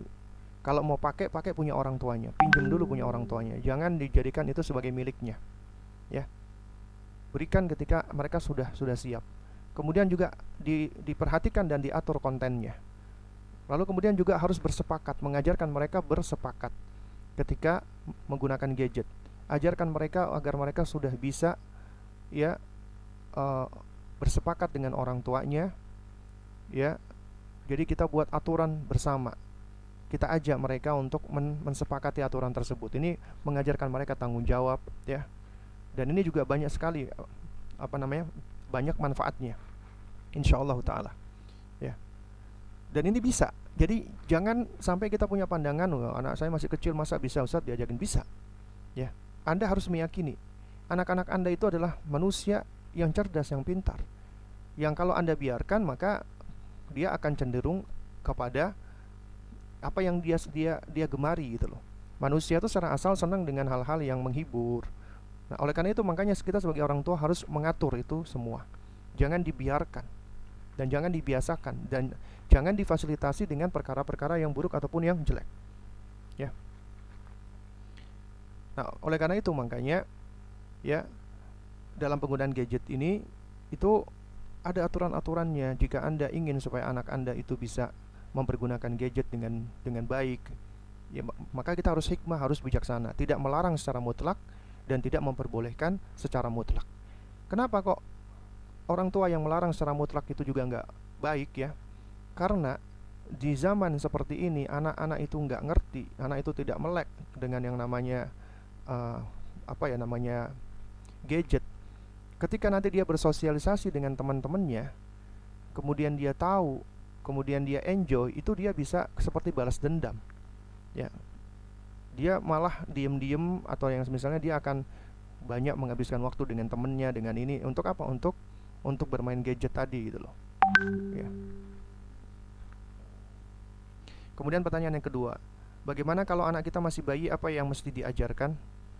Ketika masih bayi, itu usia sibyan 0 sampai 2 tahun, itu yang lebih dominan dari indera anak kita sebenarnya adalah pendengarannya. Ya. Karena hal ini sesuai dengan firman Allah Subhanahu wa taala surat An-Nahl ayat 78. Allah berfirman, "Wallahu akhrajakum min butuni ummahatikum la ta'lamuna syai'ah." Allah keluarkan kalian dari rahim ibu-ibu kalian dalam keadaan kalian tidak punya ilmu, enggak punya pengetahuan, bodoh. Tapi wa ja'ala lakumus sam'a wal absar wal af'idah la'allakum tashkurun. Tetapi Allah berikan kita instrumen untuk belajar. Allah berikan kepada kalian pendengaran, penglihatan dan pemahaman agar kalian bersyukur kepada Allah Subhanahu wa taala. Ya. Nah, ketika Allah menyebutkan secara tertib, secara berurutan, ya, wa ja'ala lakumus sam'a, Allah berikan kepada kalian pendengaran. Ternyata memang yang berkembang pertama kali pada anak kita adalah pendengaran. Wal absar, kemudian penglihatan, ya. Kemudian wal afidah. Kemudian yang berkembang berikutnya adalah pemahaman atau akal, kemampuan kognisi. Nah, makanya kemampuan kognisi anak itu berkembang belakangan. Jadi disebutkan ya diantaranya lazimnya anak-anak sudah mulai kemampuan penalarannya sudah lebih baik adalah di usia 7 tahun ya ke atas. Ya. Nah, oleh karena itu makanya di usia bayi itu mereka lebih dominan pendengarannya. Mereka sudah bisa merespon lebih banyak dengan suara, bisa membedakan suara uminya, abinya. Karena itu fase yang baik bagi kita untuk banyak mentasmi', memperdengarkan kalimat-kalimat thayyibah. Karena itu ibu-ibu yang punya bayi, sering-sering perdengarkan dia Al-Quran. Baik itu Al-Quran yang disetel, murotal, atau yang kita bacakan. Dan lebih baik lagi ketika Anda memperdengarkan Al-Quran, ya itu Anda buat dia. Gini loh, anak-anak itu apabila dia mendengarkan kata yang berulang-ulang masuk di dalam pendengarannya meskipun dia belum aware, itu kata itu akan merasuk ke dalam sanubarinya dan tersimpan di dalam memorinya, ya. Dan tanpa disadari dia itu sebenarnya karena terbiasa mendengarkan, dia bisa tahu dan hafal. Nah, karena itu makanya apabila Anda memperdengarkan Al-Quran itu tidak acak, ya, boleh-boleh aja sih, intinya kita dengerin Quran. Tapi kalau kita dengarkan misalnya selama sepekan ini mendengarkan surat Al-Kahfi diulang-ulang terus, itu Masya Allah, ternyata ibunya secara nggak sadar hafal karena sering mendengar, ya. Anaknya juga sama, akan dipengaruhi dengan Al-Quran itu. Dan ketika kita memperdengarkan anak-anak kita Al-Quran misalnya, ya, kita atur misalnya, ya bulan ini diulang-ulang surat ini, surat ini, surat ini, ya, itu bisa lebih banyak manfaatnya, termasuk di dalam membentuk, ya, hafalan sang anak mulai dari semenjak bayi, karena dia sudah berulang-ulang mendengarkan hal itu, gitu. Bahkan termasuk juga ibunya. Dan juga nggak kalah baiknya juga apabila ibunya yang ngaji, karena suara ibu itu lebih menenangkan buat anak. Ibunya ngaji baca Quran, bapaknya juga sama. Kemudian biasakan juga untuk memperdengarkan kalimat-kalimat thayyibah. Sering-sering untuk memperdengarkan kepada anak kita lafzul jalalah, Allah, Allah, Allah, Allahu akbar, subhanallah, alhamdulillah, la ilaha illallah. Itu sering-sering. Agar ini senantiasa yang masuk ke dalam telinganya, masuk ke dalam pendengarannya, ya. Dan inilah yang seringkali dia dengarkan, dan ini yang nanti akan dia ucapkan. Yang kita harapkan yang pertama kali akan dia ucapkan, karena anak itu belajar bicara dari apa yang sering kali dia dengarkan. Makanya orang tua yang sering ngomong, misalnya ada orang tua yang suka ngomong ngawur, ngawur, ngawur, ternyata yang pertama kali nanti diucapkan anaknya adalah ngawur, ya. Nah juga demikian ketika anak belajar manggil mama, papa, umi, abi, ya, ketika mereka belajar bicara, itu orang tua sedang apa? Sedang berlomba-lomba, abinya, uminya, bahkan kakeknya, agar kalimat yang pertama kali mereka ucapkan siapa, gitu loh. Coba kalau seandainya kita biasakan mereka untuk mengucapkan lafzul jalalah, yang pertama kali mereka ucapkan adalah ketika mereka menyebutkan nama Rabbnya Allah. Itu tentunya adalah salah satu tanda kebaikan, karena pertama kali yang mereka lafadzkan ketika mereka berbicara adalah nama Allah Subhanahu wa taala, ya. Nah, jadi di usia ini adalah perbanyak memperdengarkan kalimat-kalimat thayyibah. Kemudian sang ibu juga memperbanyak ngobrol dengan anak. Meskipun anak belum ngerti, jangan dianggap ketika sedang berbicara, ya, itu bahasa ibu adalah bahasa yang bisa dipahami anak, ya, secara intuisi. Bahkan ibu pun juga bisa memahami anak loh. Umumnya ibu-ibu Allah sudah berikan di dalam dirinya naluri, dengan intuisinya bisa ngerti. Beda sama kita bapak-bapak. Ketika anak nangis, kita bapak-bapak itu kadang-kadang ngelihat, mikir, kenapa ya, lapar, haus, ngompol, atau apa. Tapi ketika ibu, dia langsung datang, langsung ngelihat, ya, dipandang anaknya, ditanya itu kenapa kamu, oh kamu ngompol, ya, langsung tahu. Langsung ibunya bergerak secara automatically, gitu loh. Kalau laki-laki atau suami biasanya mikir dulu, ya, mikir dulu, karena memang lebih banyak mempergunakan sisi pandang, analisa dulu, gitu loh. Kenapa sih anak ini? Kalau ibu enggak, ibu itu dengan intuisinya langsung bergerak dia, ya. Jadi biasanya seperti itu, ya. Terus kemudian juga enggak kalah penting adalah, ya, peran ayah, peran bapak. Di usia seperti ini anak itu lebih butuh ibunya dibanding bapaknya. Kita nggak bisa pungkiri, karena ketika dia dilahirkan, ya, yang bisa memenuhi kebutuhannya adalah ibunya. Karena Allah karuniakan kepada ibunya itu makanannya, yaitu ASI-nya, air susunya, ya. Sehingga ketika ibu itu dia selalu membawa anaknya, menggendong anaknya, menyusui anaknya, kemudian berinteraksi sama anaknya, itu berarti menunjukkan adanya attachment dan bonding anak dengan sang ibu. Karena itu sang ibu harus dalam kondisi yang tenang. Karena anak bisa merasakan apa yang dirasakan oleh ibunya, lagi gelisah, lagi sedih, lagi marah. Karena itu tugasnya seorang ayah. Ya, ayah ini di usia seperti ini tidak begitu dibutuhkan oleh anaknya. Tidak sebagaimana anak itu membutuhkan ibunya. Tapi ibunya sangat butuh dengan ayahnya. Butuh support ayahnya, butuh bantuan ayahnya, butuh dukungan ayahnya. Karena itu tugas suami ketika punya bayi, bahagiakan istri, berikan ketenangan kepada istri. Jangan membuat istri menjadi sedih. Ya, ketika dia lagi sedih, hibur, tenangkan istri, banyak mengalah. Ya, dengan istri mengalah bukan artinya kita kita kalah, bukan. Mengalah itu adalah bagi seorang laki-laki terhadap istrinya itu adalah suatu hal yang baik ya. Jika itu memang dalam hal-hal yang memang ya tidak melanggar syariat ya. Boleh kita ngalah ya. Dan itu adalah suatu hal yang baik.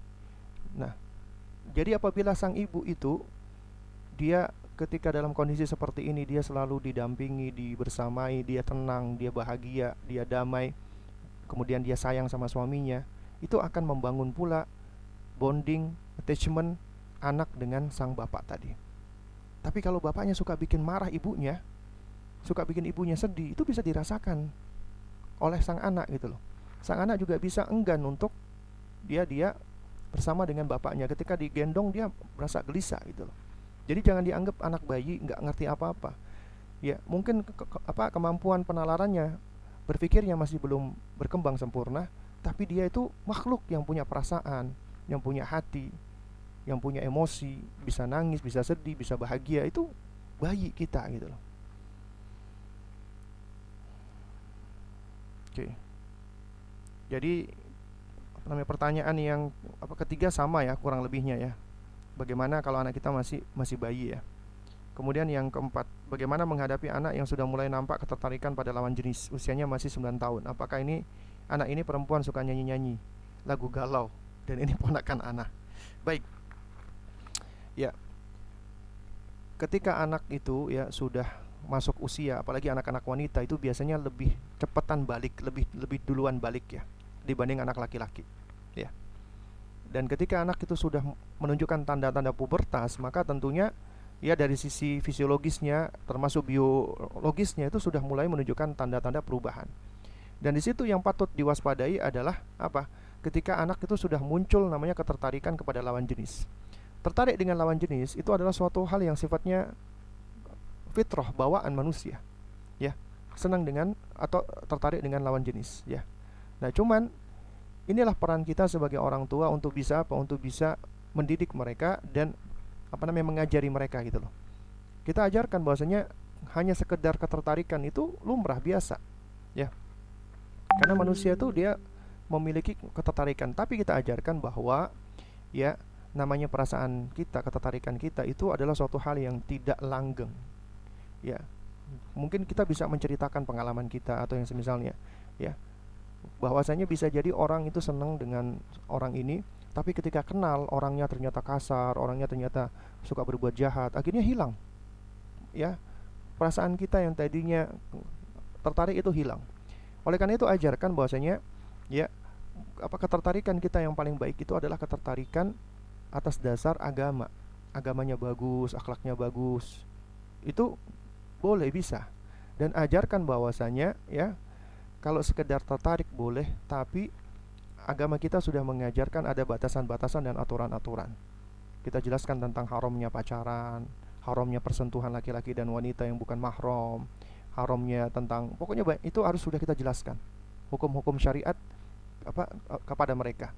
Karena apa? Karena ketika misalnya usia mereka 7 tahun ya, ketika Nabi bersabda, "Muru abna'akum bis-shalati wa hum abna'u sab'i sinin." Perintahkanlah anakmu untuk sholat ketika mereka usia 7 tahun. Ya. Itu kata para ulama, memerintahkan anak kita untuk sholat itu adalah kita ajarkan mereka ya mutlaqus shalah.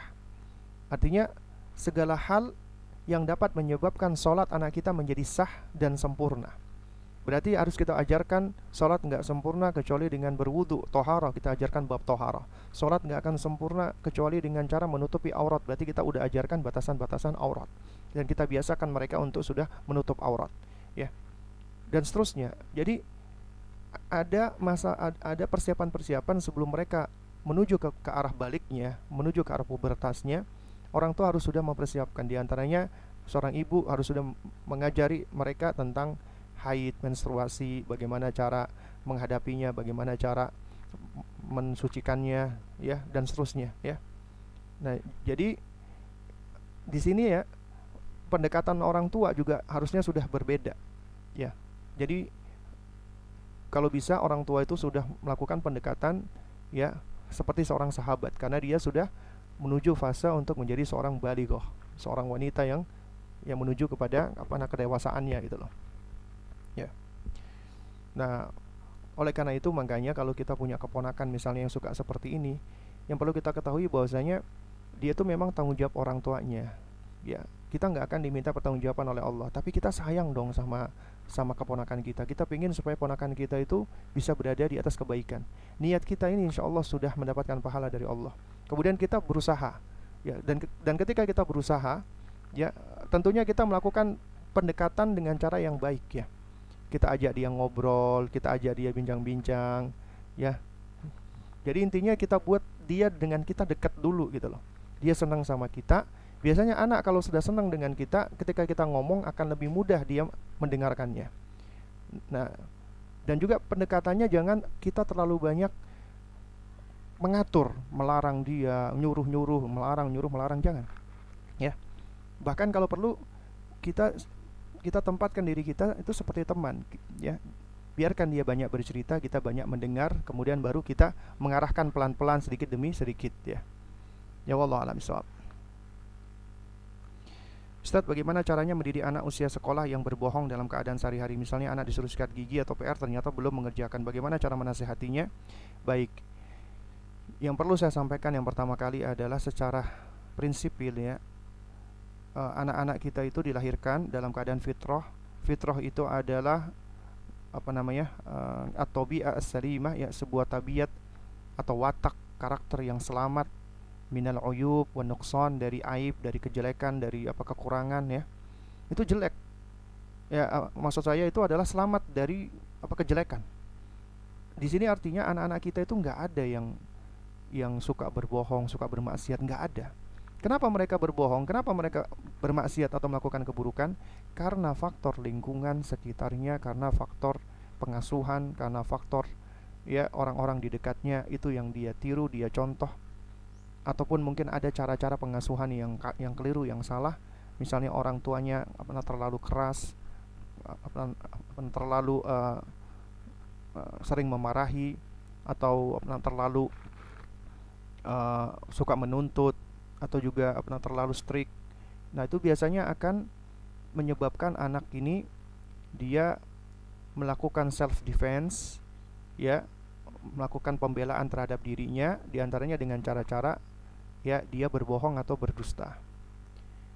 Nah, karena itu yang harus dilakukan orang tua pertama kali adalah kesalahan anak ketika dia berdusta itu nggak lepas dari kesalahan kita. Karena itu sekali lagi di dalam konsep pengasuhan dan pendidikan, ya, anak-anak itu melakukan keburukan nggak lepas dari kita. Jangan pernah kita punya pandangan, saya nggak pernah ngajarin, Ustaz. Itu nggak tahu itu dia belajar dari mana. Itu tetap adalah salah kita gitu loh. Jangan sampai kita merasa diri kita itu tidak melakukan kesalahan. Kita pasti melakukan kesalahan. Dan semua kemaksiatan yang dilakukan oleh anak-anak kita nggak lepas daripada kemaksiatan kita gitu loh. Karena itu yang pertama kali kita lakukan adalah kita istighfar, bertobat, mohon ampun kepada Allah. Itu konsep pertama itu. Apabila kita menghadapi adanya keburukan anak kita apapun itu, maka pertama kali adalah kita bertaubat kepada Allah. Kita merendahkan diri kepada Allah, memohon ampun kepada Allah, ya. Dan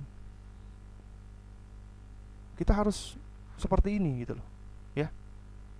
Kemudian setelah kita istighfar, memohon ampunan kepada Allah, kita mohon pertolongan kepada Allah. Mohon pertolongan Allah, mohon bimbingan Allah agar Allah kuatkan kita, agar Allah Subhanahu wa taala senantiasa berikan kita taufiknya dan juga taufiknya buat anak-anak kita. Kemudian yang ketiga, kita evaluasi cara pendidikan kita, cara mendidik kita selama ini. Mungkin selama ini sadar nggak sadar kita melakukan hal-hal yang nggak benar gitu loh, yang kurang benar, ataupun mungkin ada di sekelilingnya dia yang bisa menyebabkan dia seperti itu. Evaluasi. Kemudian yang keempat, ya, kita minta maaf sama anak kita. Ya, kita minta maaf. Loh, kenapa kita minta maaf, Ustaz? Kita minta maaf karena ketika dia berbohong, kita tahu itu nggak lepas dari kesalahan kita. Kita sudah bara'atu dzimma, kita sudah melepaskan uh, apa namanya? Melepaskan diri kita dengan cara kita bertaubat kepada Allah, ya. Dan dengan itu semoga Allah mengampuni kita. Kemudian baru kita harus meminta penghalalan atas kesalahan-kesalahan kita, misalnya dari anak-anak kita. Bisa jadi dia menyimpan kemarahan, menyimpan hal-hal yang tidak dia senangi dari kita, ya, sehingga akhirnya dia melakukan hal-hal yang buruk seperti itu. Maka kita harus minta maaf. Dan ketika kita meminta maaf, ini adalah termasuk pintu pertama untuk mendobrak adanya barier komunikasi antara orang tua dengan anak, ya. Awali dengan minta maaf dengan anak. Umi minta maaf ya, Nak, ya. Atau Abi minta maaf ya, kalau dulu mungkin Abi pernah ngomong kasar sama kamu, Umi dulu pernah melakukan ini sama kamu, kamu dulu pernah merasa tersakiti, Umi minta maaf ya. Kalau kita minta maaf dengan tulus, berangkat dari hati, insya Allah ucapan yang berasal dari hati akan mudah masuk ke dalam hati, ya. Anak itu punya fitrah menyayangi orang tuanya.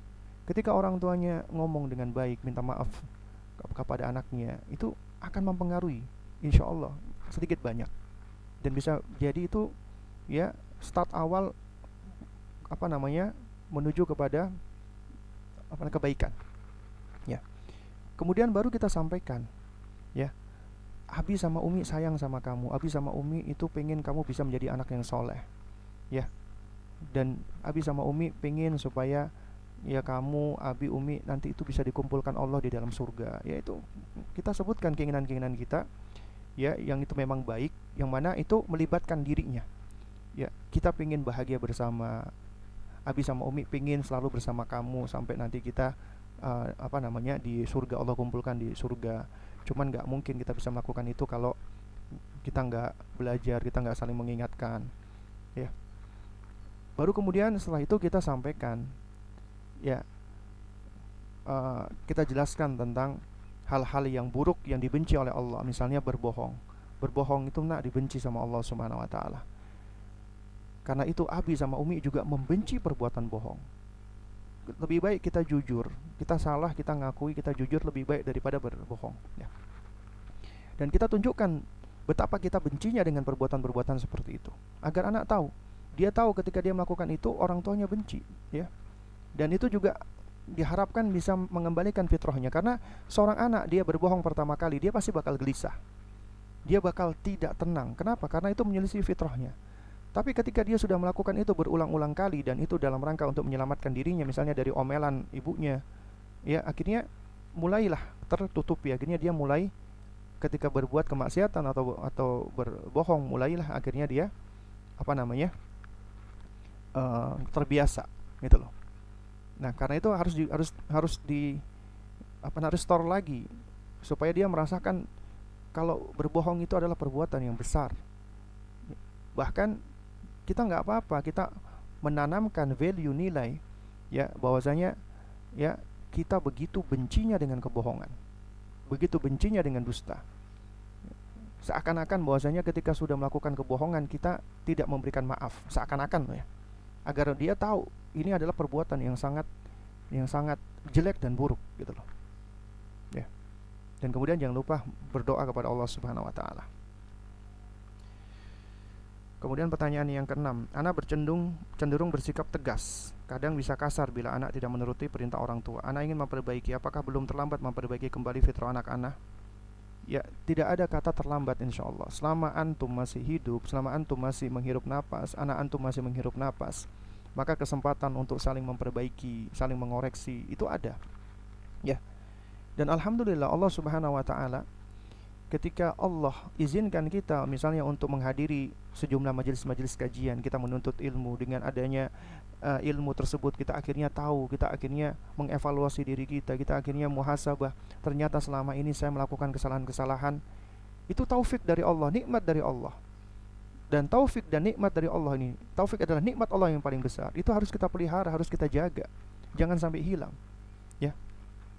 Nah, diantaranya dengan cara apa? Dengan cara kita terus jaga ya, dengan terus belajar, kemudian kita mengamalkan ilmu yang kita dapatkan ya, dan kita ajarkan kepada anak-anak kita.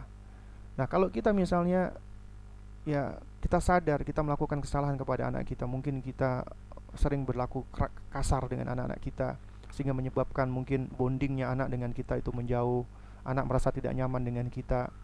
Jadi di antara melihat ya, anak Anda itu senang dengan Anda atau tidak adalah ketika Anda ada di sisinya, dia merasa nyaman tidak gitu loh.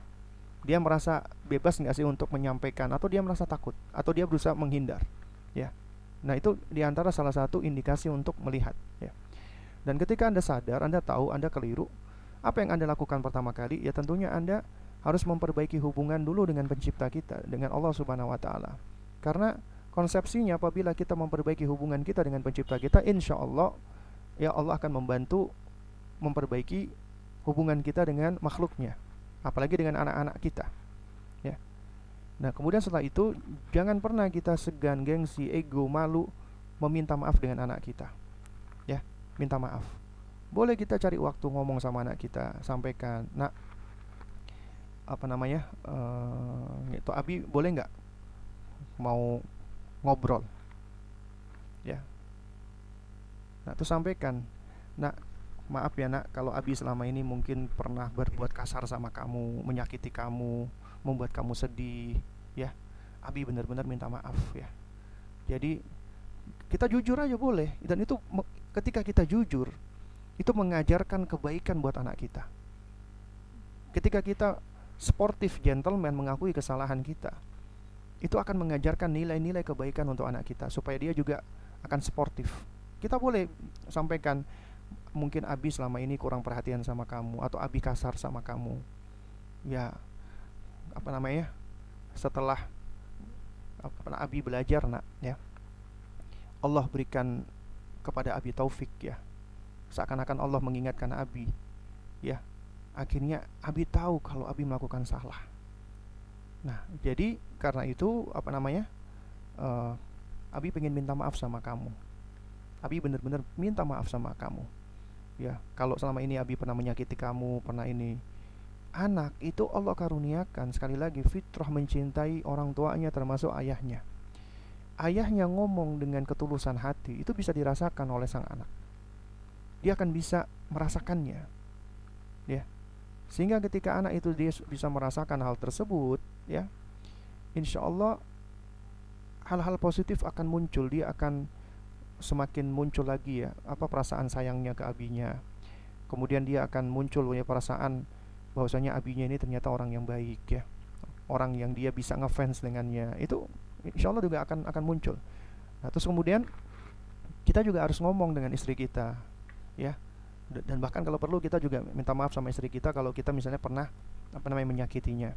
Dan karena kita manusia biasa ya, kita pasti bakal melakukan kesalahan yang sama. Kita lagi emosi, spontan kita marah, maka kita butuh bantuan pasangan kita ya. Kita minta tolong sama dia, kalau aku yang ya misalnya manggil istrinya sayang ya, nanti pas lagi marah, aku lagi naik pitam, tolong apa namanya, aku diingetin, misalnya dengan cara tanganku dipegang atau megang pundak ya, supaya sadar. Karena bedanya orang-orang yang belajar dengan orang yang nggak belajar. Orang yang belajar ya, dengan ilmunya itu menjadi sebab dia itu lebih cepat untuk tersadar ya, kembali kepada apa namanya, kewarasannya ya. Sehingga ketika dia naik pitam, dia marah, kemudian dia tersadar, dia segera bisa lebih menahan dirinya. Beda sama orang yang nggak belajar. Orang yang nggak belajar, dia akan lebih cenderung untuk mengikuti apa yang ada di dalam dirinya, emosinya, hawa nafsunya, egonya, dan seringkali ujung-ujungnya adalah penyesalan gitu loh. Nah, itu diantara hal-hal yang bisa kita lakukan ya.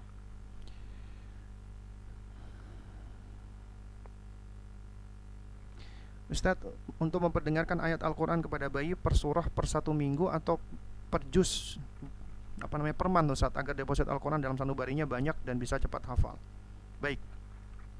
Jadi sebenarnya ini memang tidak ada aturan bakunya ya. Jadi ini semua kembalinya kepada pengalaman ya, kepada khibrah ya. juga kepada, sebenarnya memang kepada ini kepada pengalaman atau experience ya, dan tiap orang tentunya beda-beda.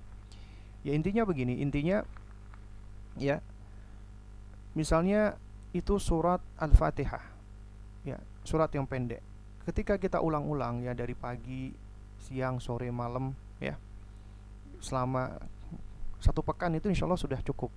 Kemudian di pekan berikutnya kita bisa ulang-ulang lagi baca ya, langsung tiga kul misalnya ya, Al-Ikhlas, An-Nas ya, sama Al-Falaq misalnya, selama satu pekan itu berulang-ulang ya. Nah kalau satu juz satu bulan, kalau kita ingin mengejar supaya itu merasuk, itu memang agak sulit ya, karena banyak ya. Tapi itu juga suatu hal yang baik ya. Sebab gini loh, kita sebenarnya ketika mengajarkan anak kepada Al-Quran itu bukan melihat kuantitas banyak-banyakan, bukan. Tapi kita ngelihat kualitas ya, kualitasnya. Dan di antara kualitas Al-Quran itu adalah apabila anak kita ketika dia mempelajari Al-Quran itu terwujudkan di dalam perbuatannya dia, di dalam akhlaknya dia, perangainya dia. Itu yang lebih kita tuju, daripada banyak-banyakan hafalan tapi ternyata akhlaknya, perangainya itu malah berkebalikan dengan Al-Quran. Ada loh anak-anak penghafal Quran ternyata kasar, suka ngebully, suka berbohong, suka berkata kasar, suka nggak hormat dengan orang tua, dengan ini. Ada yang seperti itu.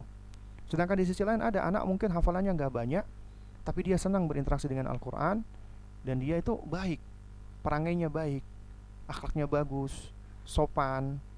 Nah tentunya kita menginginkan yang mana? Kita menginginkan anak yang seperti ini, gitu loh ya.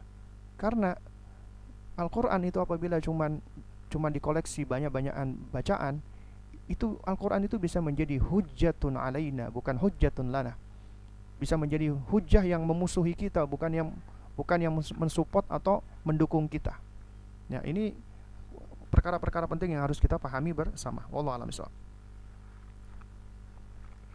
Baik ya, ini kemudian yang terakhir ya. Ini yang terakhir. Ya, berapakah di usia berapakah untuk mengajarkan anak menghafal Al-Quran? Ya, anak itu sudah Allah ciptakan kemampuan untuk menghafal. Ya. Mulai dari semenjak usia dini Allah sudah berikan kemampuan untuk menghafal. Ya. Tapi perhatikan para ibu dan para bapak, para ayah dan para bunda sekalian. Tujuan kita mengajarkan anak kita Al-Quran itu tidak semata-mata menghafal, banyak-banyakan hafalan. Jadi harus diperhatikan dengan kemampuannya dan juga dengan fase usianya. Contohnya misalnya, anak usia 3 tahun, 4 tahun, ketika dia masih belajar untuk talafut, ngomong, bicaranya aja mungkin masih belum bisa benar. Ketika Anda mengajarkan Al-Quran itu baik sekali, ajarkan dia supaya dia bisa melafalkan Al-Quran sesuai dengan makhrajnya. Meskipun sedikit berulang-ulang, misalnya surat An-Nas, Al-Ikhlas, Al-Falaq, Al-Fatihah ya, dan ayat kursi misalnya, cuman itu hafalannya, tapi itu berulang-ulang dan dia baca, kita talqin, kemudian ya dia talaki bacaan ini dengan bacaan yang benar, yang bagus, itu lebih baik daripada anak yang hafal banyak tapi ternyata banyak kelirunya, banyak keliru makhrajnya, tajwidnya ya. Nah karena itu makanya menghafal itu sebenarnya buat anak-anak kita itu mudah. Tapi sebelumnya kita letakkan dulu pondasi sebelum dia menghafal. Pertama, kita tumbuhkan dulu cintanya kepada Al-Quran. Dan kita nggak usah tergesa-gesa, ya. Karena ya di antara pengalaman kami ya selama ini, ketika saya pernah beberapa kali ngisi di sekolah tahfidz Al-Quran, itu permasalahan klasik selalu muncul. Orang tua bertanya, anak saya Ustadz dulu TK itu hafalannya banyak, cepat menghafal. Kenapa ketika sudah sekarang ya kelas 2 SD, kelas 3 SD, merosotnya luar biasa, murojaah nggak mau, ini nggak mau, ya. Ternyata selidik punya selidik, itu kenapa? Karena memang bebannya anak-anak disuruh untuk menghafal itu begitu tinggi, akhirnya merampas waktu-waktu mereka untuk bermain, ya. Sehingga ketika mereka sudah lebih beranjak dewasa, akhirnya mereka seakan-akan ada keinginan untuk balas dendam dan merasa sudah capek gitu loh. Kenapa? Karena tidak terbentuk di dalam dirinya kecintaan mereka terhadap Al-Quran. Bahkan menurut mereka Al-Quran ini melelahkan. Ya, Al-Quran ini tidak menyenangkan. Al-Quran ini membuat orang tuanya menjadi suka marah, gurunya juga suka marah, misalnya seperti itu. Akhirnya apa? Akhirnya ya sudah, dia akhirnya cenderung untuk bermalas-malasan, tidak mau lagi menghafal Al-Quranul Karim, atau dia menghafal seadanya karena kehilangan semangat, karena tidak didasari dengan mencintai Al-Quranul Karim. Ya. Sedangkan di sisi lain ada anak-anak nggak digenjot, nggak digegas dia menghafal Al-Quran. Hafalannya nggak banyak, ya. Bahkan ada orang tua yang seperti ini, dia dicibir, anaknya udah segitu hafalannya cuman kulhu doang. Dia dia nggak begitu memperhatikan, ini anak-anak saya kok. Biarkan anak-anaknya mereka, ini anak saya yang berkewajiban, bertanggung jawab. Tapi ternyata setelah anaknya itu sudah memasuki usia 8 tahun, itu ternyata lebih pesat semangatnya untuk menghafal, semangatnya untuk berinteraksi dengan Al-Quran, untuk memahami Al-Quran lebih pesat, ya. Nah, karenanya itu salah satu guru kami di Pekanbaru, ya. Ya, beliau adalah Al-Ustadz Ali Ahmad, ya. Pada saat ya kita sedang berbincang-bincang dengan beliau, ya, beberapa tahun yang lalu di daurah di Batu, ya. Nah, beliau pernah ditanya, Ustadz, sekolah antum target hafalannya berapa juz SD? Kalau nggak salah beliau menjawab 2 atau 3 juz. Yang tanya ini heran, kok cuma sedikit ya? Karena di sekolahnya dia, ya, itu 15 juz, ya. Kemudian ditanya oleh Ustadz Ali, sekolah antum sudah berjalan berapa tahun? Sudah sudah ada lulusan, Ustadz. Berapa persen dari murid yang sudah mencapai target? Apakah 75%? Enggak nyampe, Ustadz. 50%? Enggak nyampe, Ustadz. 25% kayaknya juga enggak nyampe, Ustadz. Terus berapa persen? Terus target yang udah dibikin sekolahan itu untuk apa? Ya, berarti ada 2 kemungkinan nih. Kemungkinan pertama adalah targetnya terlalu tinggi. Kemungkinan yang kedua, kurikulumnya yang enggak benar. Cuman ada 2 kemungkinan. Kemudian Ustadz Ali menceritakan, sekolahan kita ini, anak itu cuma 2 juz atau 3 juz, tapi 100% mencapai target. Dan sebagian dari mereka itu ada yang hafal 10 juz, ada yang hafal 15 juz, ada yang hafal 5 juz, ada yang hafal 6 juz. Dan yang menarik adalah ketika anak-anak itu di sekolah tersebut, ya, ada sebagian anak, ya, bahkan sebagian besar anak itu yang merasa terbebani dengan namanya target hafalan, sehingga dia merasa tidak tenang, tidak nyaman. Dalam artian dia merasa terbebani, kadang-kadang stres. Seakan-akan Al-Quran ini yang seharusnya dibaca, itu orang yang membacanya mendapatkan ketenangan, kedamaian, tapi ini malah stres. Kenapa? Karena mengejar setoran hafalan, ya. Al-Quran membuat anak menjadi stres. Apakah ini yang kita inginkan? Tentunya tidak, ya. Yang kita inginkan adalah anak senang ketika dia menghafal Al-Quran, berapapun banyaknya, karena tidak ada perintah untuk menghafalkan Al-Quran 30 juz, nggak ada.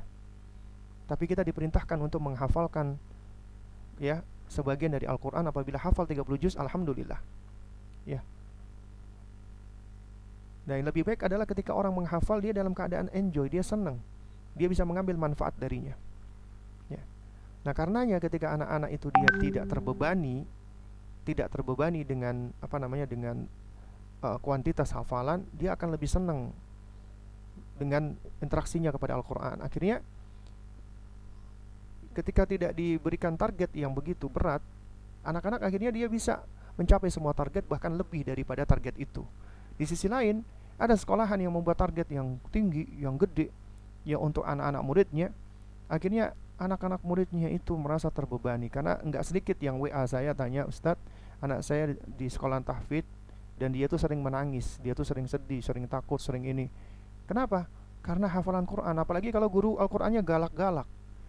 Dan suatu hal yang tidak baik, ya, apabila guru Al-Quran itu adalah guru yang galak, yang bengis, yang kasar, ya, itu malah menyebabkan hal yang tidak baik. Kenapa? Karena akan membangun image. Ya, Al-Quran ini kan kalamullah. Nabi SAW akhlaknya Al-Quran. Kenapa kok pengajar Al-Quran kok akhlaknya seperti itu? Suka marah, suka ngomel, suka menghukum. Jadi malah nggak bagus dan nggak baik. Harusnya para pengajar Al-Quran itu adalah orang yang paling ramah, yang paling lemah lembut, yang paling penyayang. Seharusnya seperti itu. Ya, agar membangun image positif anak-anak terhadap Al-Quran. Ya.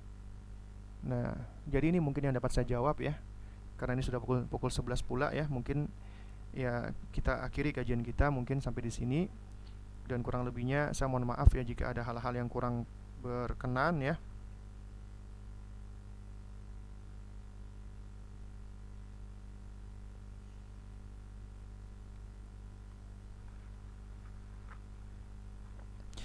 Baik ya, ini mungkin masih ada sedikit waktu ya. Kelihatannya ini pertanyaan yang cukup penting ya. Di masa pandemi ini anak-anak di rumah dan kami kesulitan membuat kurikulum kegiatan di rumah. Kurikulum apa saja untuk mengisi waktu yang banyak? Selama ini anak hanya memberikan kurikulum salat 5 waktu, mengaji, murojaah, hafalan, tausiah kitab di malam hari, sedangkan masih banyak waktu di rumah, sedangkan kegiatan sekolah sedang vakum. Mohon arahannya Ustadz ya. Ya, ini memang kalau ditanya kurikulum seperti ini ya, ini memang butuh waktu ya.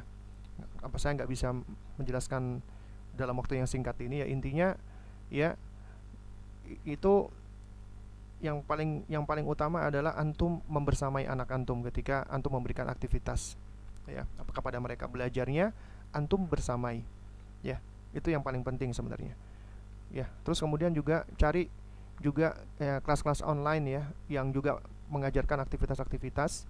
Dan insya Allah ya, ini bukan iklan ya, tapi iklan ya, bukan iklan tapi iklan ya. Iklan artinya uh, cuman ingin berbagi informasi yang mudah-mudahan bermanfaat ya. Insya Allah dari yayasan kami ya, Sekolah Anak Teladan juga sama, kita kena imbas pandemik, akhirnya kita menetapkan untuk melakukan program pembelajarannya daring online ya. Dan program daring atau online ini adalah program yang melibatkan anak dan orang tua ya. Artinya anak belajar, orang tua juga belajar, dan itu kelasnya adalah kita juga banyak memberikan arahan kepada orang tua dalam bentuk activity atau aktivitas-aktivitas ya. Nah, cuman mungkin di sini adalah sementara untuk anak-anak usia dini ya, anak-anak usia KB, TKA sama TKB. Sedangkan untuk usia SD mohon maaf ya, kita masih belum buat atau bikin ya. Kemudian ini yang benar-benar terakhir, soal meminta maaf kepada anak bila orang tua punya salah. Caranya langsung dengan dua anak berbarengan atau sendiri-sendiri. Yang lebih baik adalah sendiri-sendiri masing-masing, tidak langsung berbarengan ya. Kecuali apabila usia anaknya pautannya nggak jauh, yang satu 8 satu 9, boleh kita langsung berbarengan. Tapi kalau usianya jauh, adalah lebih baik kita sendiri-sendiri, karena tiap anak punya kebutuhan masing-masing atau sendiri-sendiri. Baik, mungkin ini yang dapat saya sampaikan. Kurang lebihnya saya mohon maaf jika ada perkataan saya yang keliru atau yang salah ya. Yang hak datangnya dari Allah, yang batil datangnya dari diri saya pribadi. Mudah-mudahan yang sedikit ini bisa memberikan manfaatnya. Kita tutup dengan kafaratul majlis. Subhanakallahumma wa bihamdik, asyhadu an la ilaha illa anta astaghfiruka wa atubu ilaik. Wassalamualaikum warahmatullahi wabarakatuh.